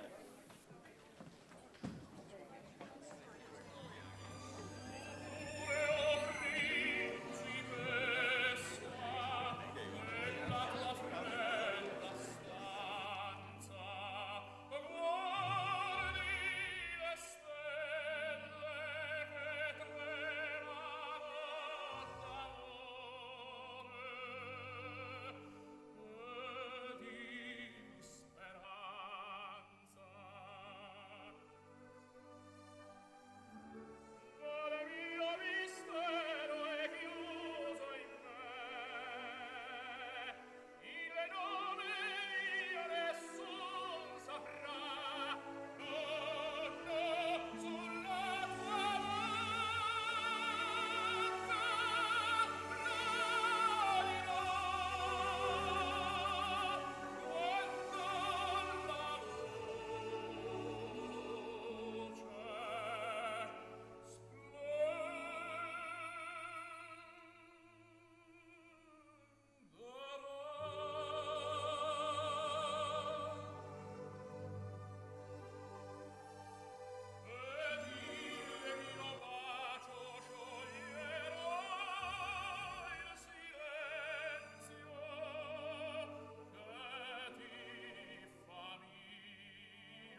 I'm trying to survive. The glow that the sun gets right around sunset helps me realize this is just a journey. Drop your worries, you are gonna turn out fine.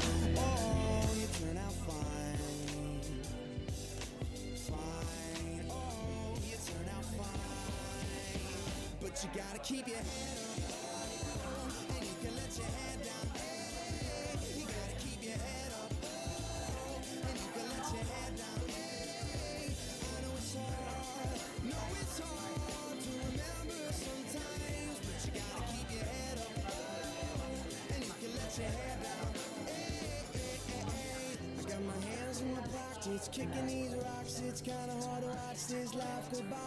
I'm buying into skeptics, skeptics mess with the confidence in my eyes. I'm seeing all the angles, thoughts get tangled. I start to compromise my life and my purpose. Is it all worth it? Am I gonna turn out fine? Oh, you turn out fine.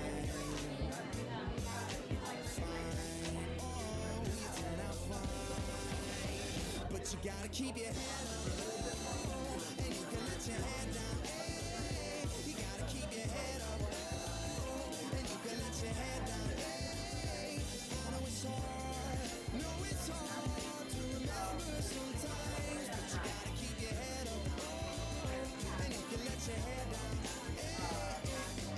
Only rainbows after rain, the sun will always come again, and it's a circle, circling around again. It comes around again. I said only rainbows after rain, the sun will always come again, and it's a circle, circling around again. It comes around, but you gotta keep your head up, and you can let your head down. You gotta keep your head up, and you can let your head down. I know it's hard, no, it's hard to remember sometimes, but you gotta keep your head up, and you can let your head down. And keep your head up, and you can let your head down. And keep your head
After my eyes have seen the years and the slow parade of fears without crying, now I want to understand. I have done all that I could to see the evil and the good without hiding. You must help me if you can. Doctor, my eyes, tell me what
All right, everybody, while we wait for that luncheon to start, we also do have waiting on a State Department briefing that will be happening live in Washington, so be on the lookout for that. But let's talk a little bit about last night's Super Bowl. Carolina just could not get it done yesterday, and I'm glad to see that Manning was able to go out in a Cinderella-type fashion. Congratulations to him for not only winning the Super Bowl, but winning it on two different teams. That is awesome. One in Indy, one in Denver. Awesome for that to happen. Such a great guy for the game. And then what happened with Cam Newton?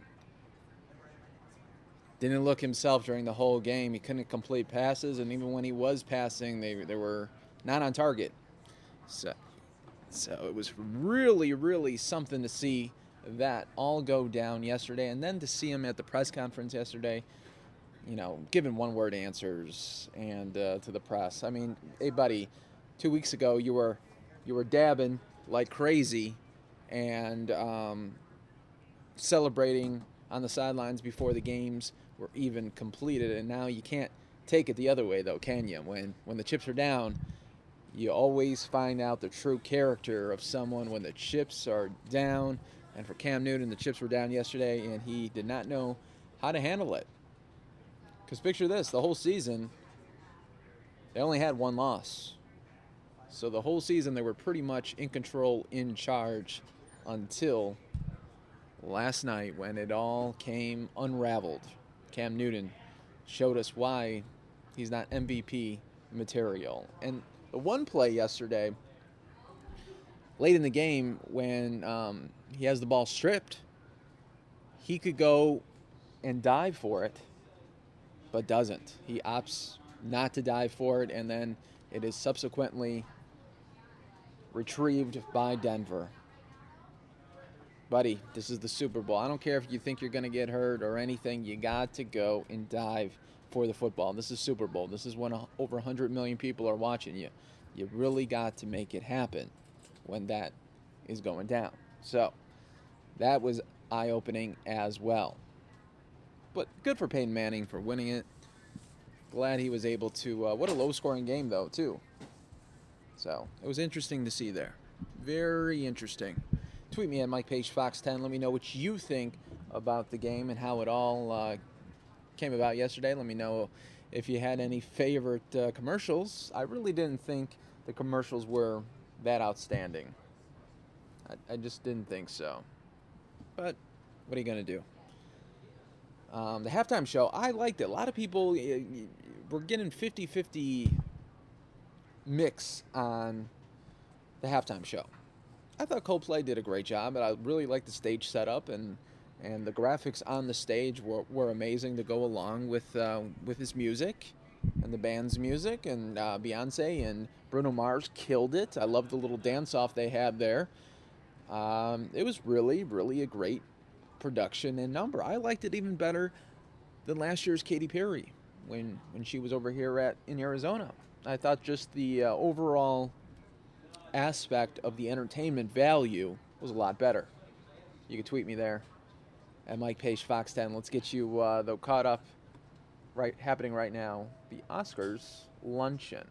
Journey of the films you've done. We met almost 3 years ago and started that film, and then to meet Eddie and be reminded of the journey we did on Danish Girl together, and to be reunited and be here and be having our work recognized is just incredible, really. How is this whole award process? The interviews, the event after the event, the anticipation, the talk. How has that changed you, do you think? Oh, I think I'm still trying to kind of get used to it. I don't think I had ever done much interviews at all up till this year. So it's just promoting the films to start with in the beginning of last year was totally new to me. And then with all these events, it's been suddenly wonderful to be introduced in rooms, to meet actors and filmmakers and people behind the camera that I've looked up to my entire life. And it all comes down to I'm so proud of the films and the people I've been able to work with. So it's wonderful to get to hang out with them and, well, talk about our films. ABC Radio. Alicia, back here. Hi. Hi. So, Eddie Redmayne is a veteran of this now. What advice has he given you about going through all this madness? I think I kind of saw a bit when we were shooting last year.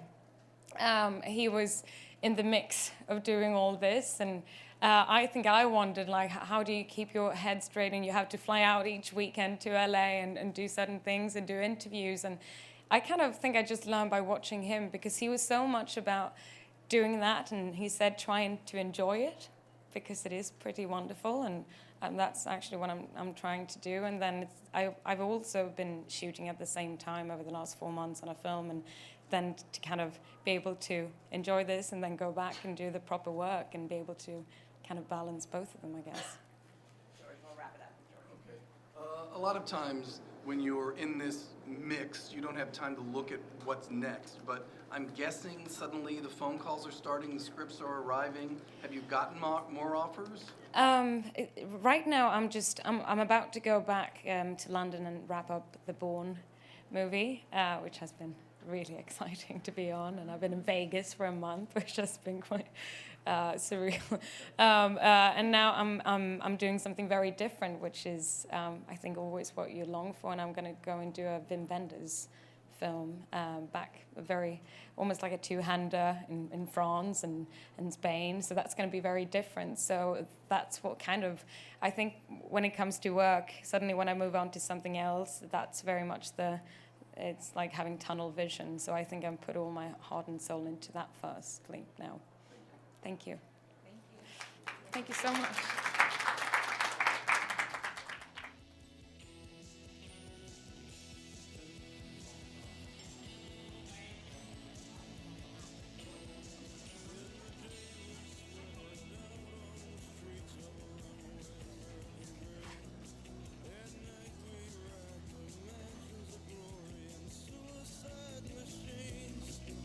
Sprung from cages on highway 9, chrome wheel, fuel injected and stepped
I keep hearing, well, we welcome the idea of giving more assistance to the coalition.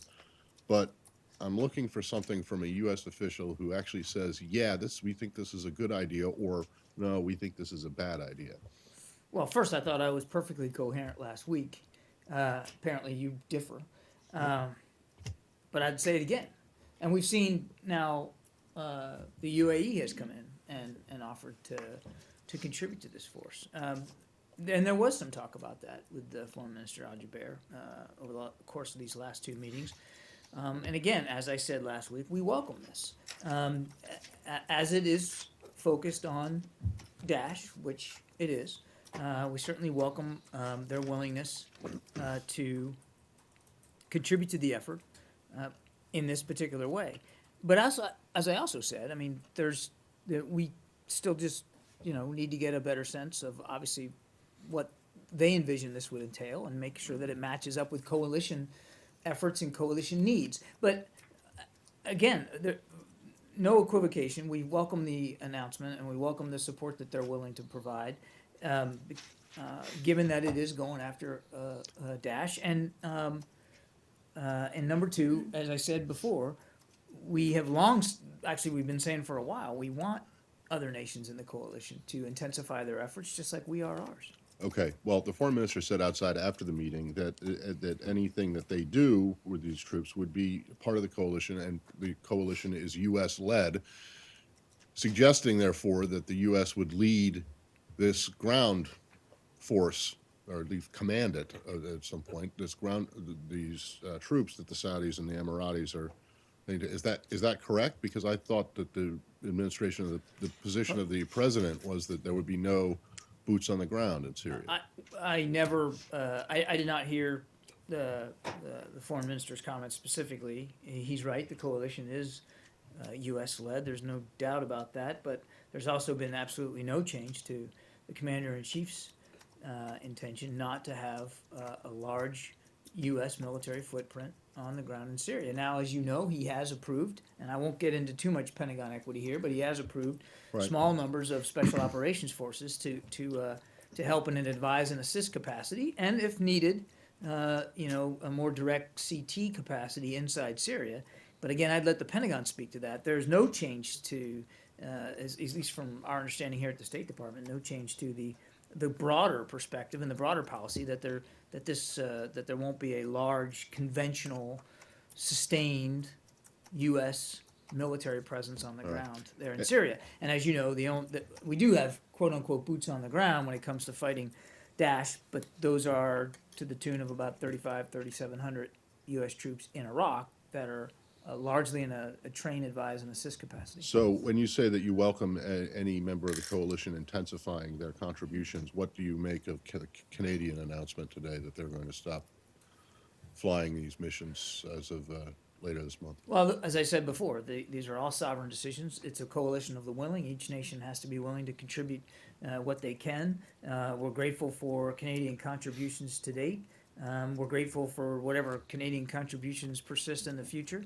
They've been an important part of the coalition, and we look forward to continue to work with them going forward. But obviously, these are decisions that every nation has to make for themselves. Well, I'm not doubting that it's their sovereign decision to make, but I'm wondering what the administration, what your reaction to this is. If you're welcoming the Saudis and their willingness to put up large numbers of ground troops, surely you must be disappointed in a decision by one of the few countries that's actually flying combat missions to stop flying them. I wouldn't couch it as disappointment. The Canadians contribute in other ways as well, and we continue to look forward to their contributions to the coalition. But look, these are decisions that each nation has to make, and we respect that. No one is doubting that, John. But I mean, are you happy that that you've lost a member of the coalition that was flying? It's not about being happy or sad. It's about being grateful for the contributions that every nation makes. And these are decisions that they have to make for themselves.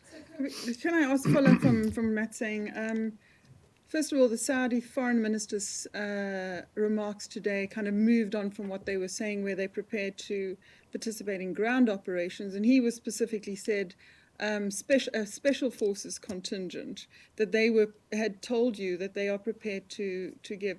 Would that be more helpful to the coalition? And where do you see those operations?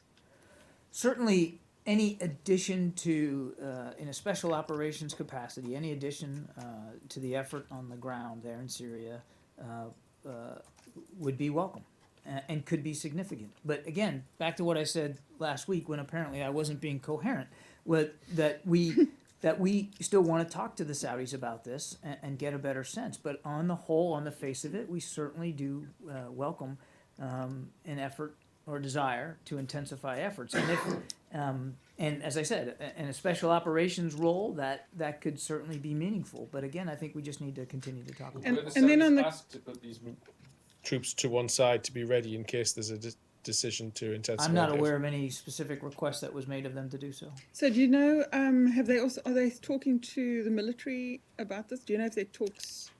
I don't know. I can only speak for the conversations that Secretary Kerry's had with Foreign Minister Joubert. I would refer you to the Pentagon. And then following on the Canadian one, in Ottawa, no, where were we? Montreal, Quebec. The Secretary said that he was looking forward to the Canadians spelling out the next role that they would play in fighting ISIS. Do you know whether they've done that already? He said he expected a letter from them. I'm not aware of any specific correspondence to that effect. But as I said, these are all sovereign decisions, and they are contributing to the coalition. And we look forward to future contributions as well, obviously, as they deem fit and as is appropriate to the Canadian people.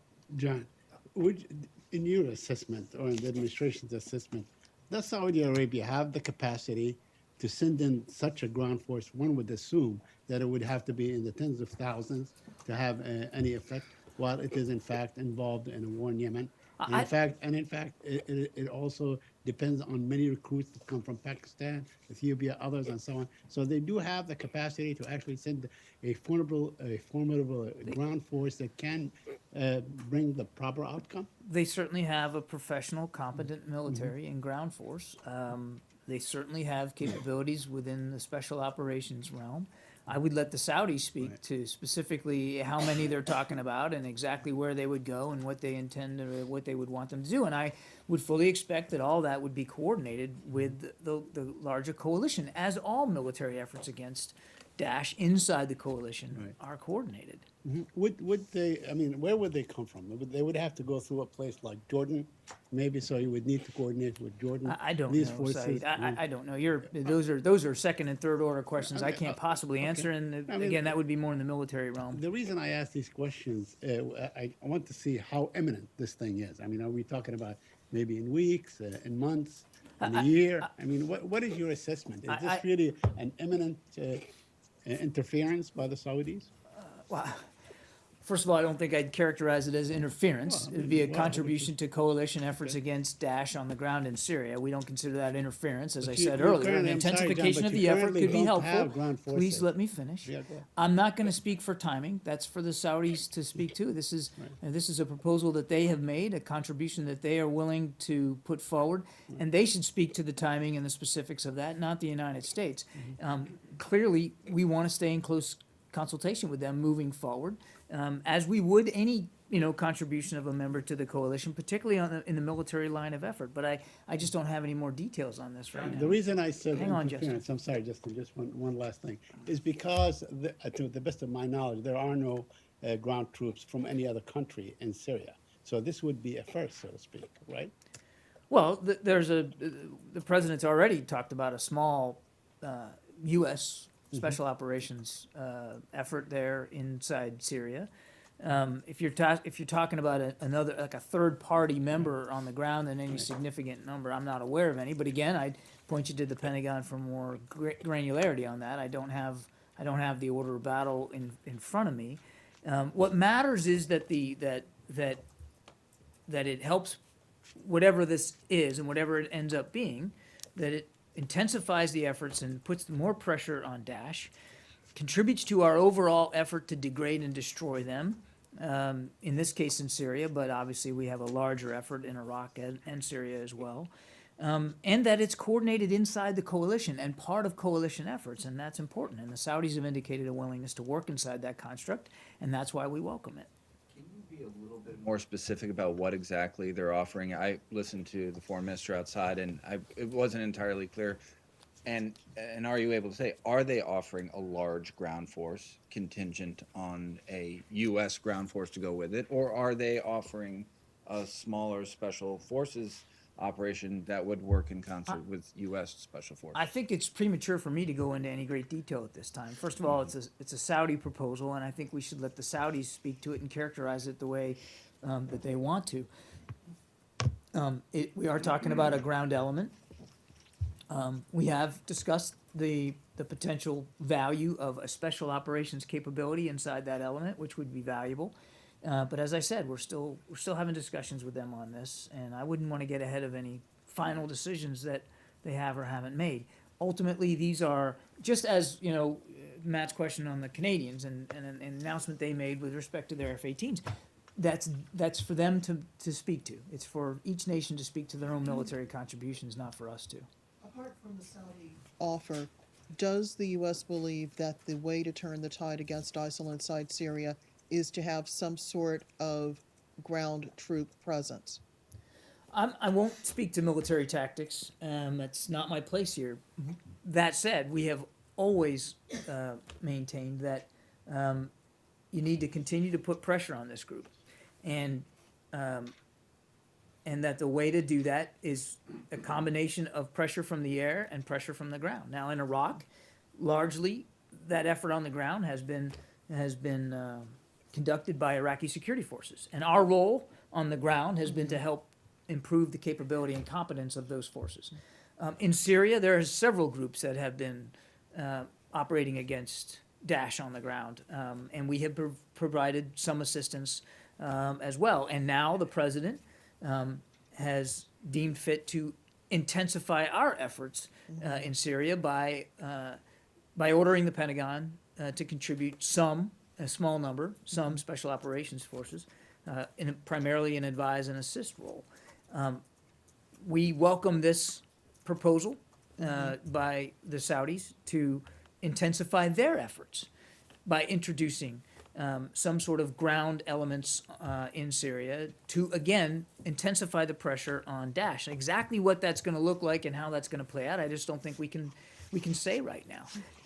But if it can lead to further degrading and destroying their capabilities on the ground, well, that's a good thing, and we want to continue to have that discussion. Yeah. On the same subject,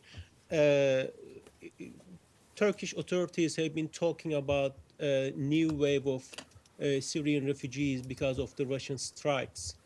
Do you happen to talk to Russian counterparts about their increased attacks in northern Syria, which has been reported as killing many of the civilians as well? Of course we have talked to our Russian counterparts about their continued military activity in Syria and the degree to which it's contributing to a lack of humanitarian assistance getting where it needs to get to, an increase in what we have seen are credible reports or reports from credible organizations about civilian casualties and damage to civilian infrastructure. And three, as I said, I think it was Friday, an increase in the displacement of civilians. And we know that there's estimates go from just more than 10,000 to much greater than that just in and around Aleppo of displacements, which will obviously have an effect on the refugee flow out of Syria and then at the very least to the border. So yes, we're concerned about this. We've talked about it publicly. I've talked about it here from this podium, and we have certainly mentioned it in our conversations with Russian authorities. It seems like there are tens of thousands of refugees right now waiting at the Turkish border. Again, from Turkey over the weekend, remarks came from Ankara saying that could be 500,000 more Syrians may escape. So this is apparently a very imminent situation. The question is there anything else the U.S. can do to convince Russians to stop these strikes in the northern Syria? We have talked a lot about this with them, and you heard the secretary address this very issue on Friday, and that's why he believes this upcoming meeting in Munich is important on Thursday to deal with this exact issue. And he's been very clear that Russian support for the Assad regime is doing nothing but prolonging the conflict, helping attract jihadis and foreign fighters to the effort, because in resistance to the support to the Assad regime, obviously it's increasing the flow of refugees, and it's harming innocent people who are not involved in the struggle one way or the other. So yeah, we continue to bring this up, and we will continue to bring this up. It is opposite. It's absolutely contrary to what the Russians have signed up to in both Vienna communiques and UN Security Council Resolution 2254.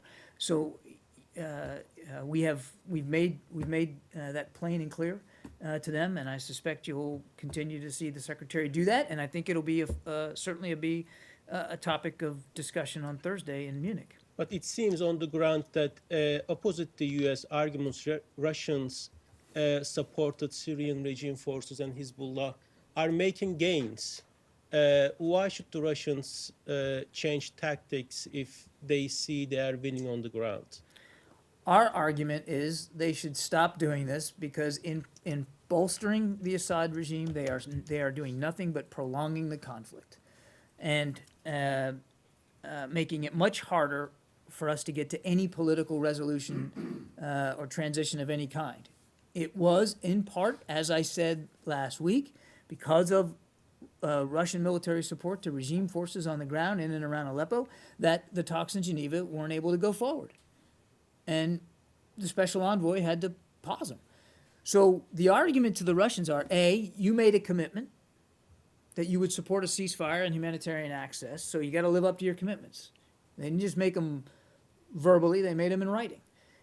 Number two, further support of the Assad regime and bolstering him and empowering him is just prolonging the conflict in Syria and making it that much harder, not just for the Syrian people, obviously, but for neighboring nations like Turkey, which is already dealing with an immense refugee problem on their side of the border and security issues of their own along that border, which we recognize.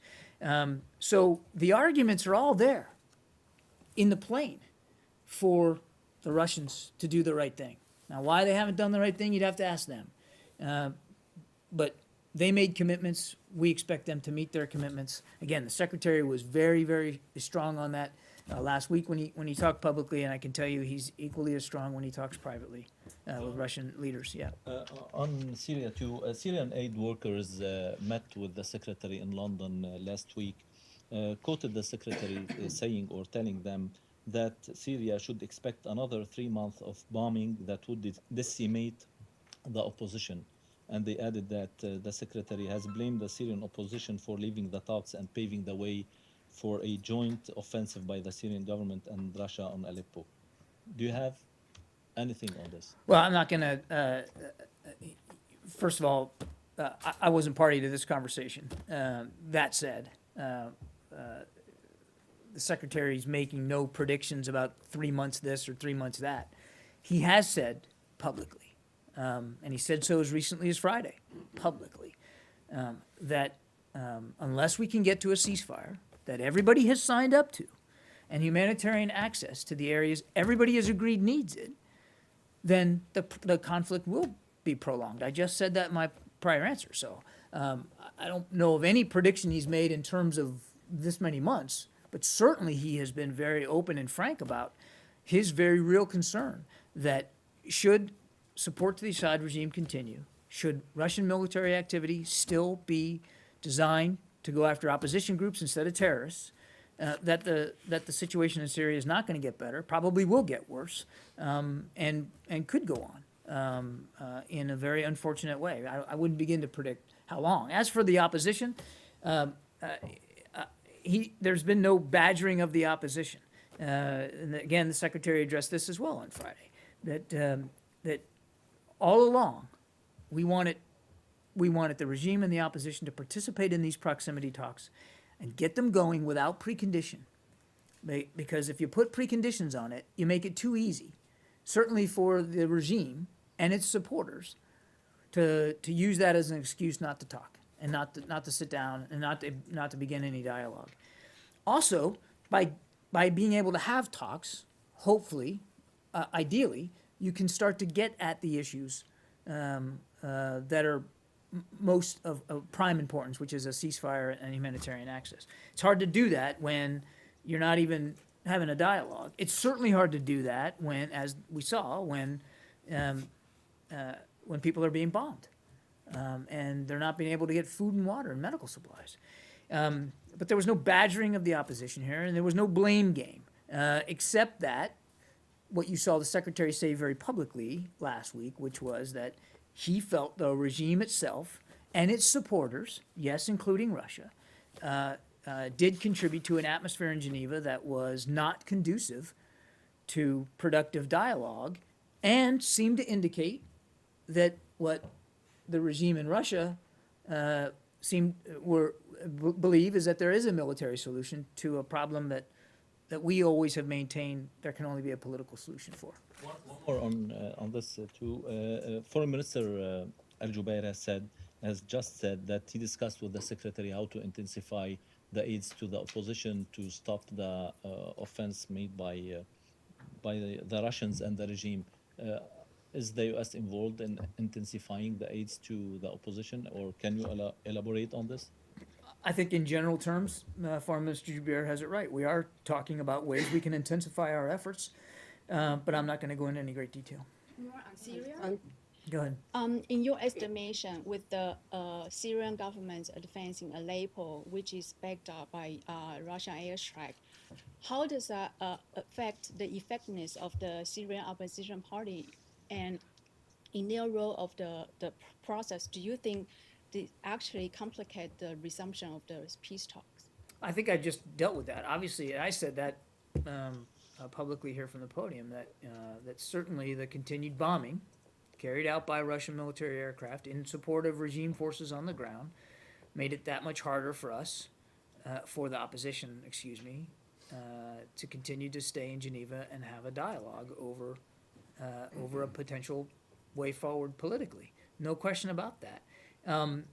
Your second question, your other question on Aleppo and what the effect it's having on the opposition. Well, clearly we know that opposition targets are still being struck and opposed by regime forces, all of which is, again, making it that much harder for us to get to some sort of political resolution here, which is why it's going to be so important going into this week and going into Munich that we lay this bare on the table and have a meaningful discussion with all the parties there in the ISSG about how to stop it so that we can resume the political discussions that that were attempted in Geneva last week.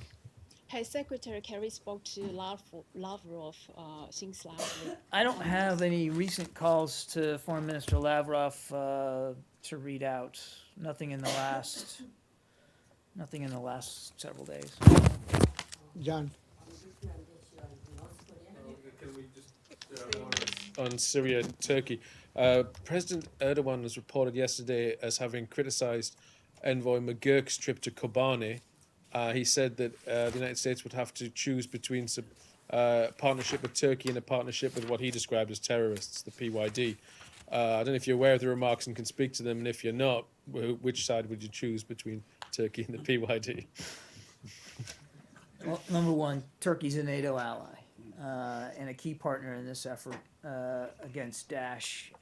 We are grateful for the support that they're providing, and certainly grateful for the support that they can continue and will provide in the future. As I said, this is not a theoretical exercise for the Turks. It's right on their border. They're dealing with a couple of million at least of refugees on their side, not to mention the real possibility of more coming across, thanks in part to the activity by the regime and Russian military forces.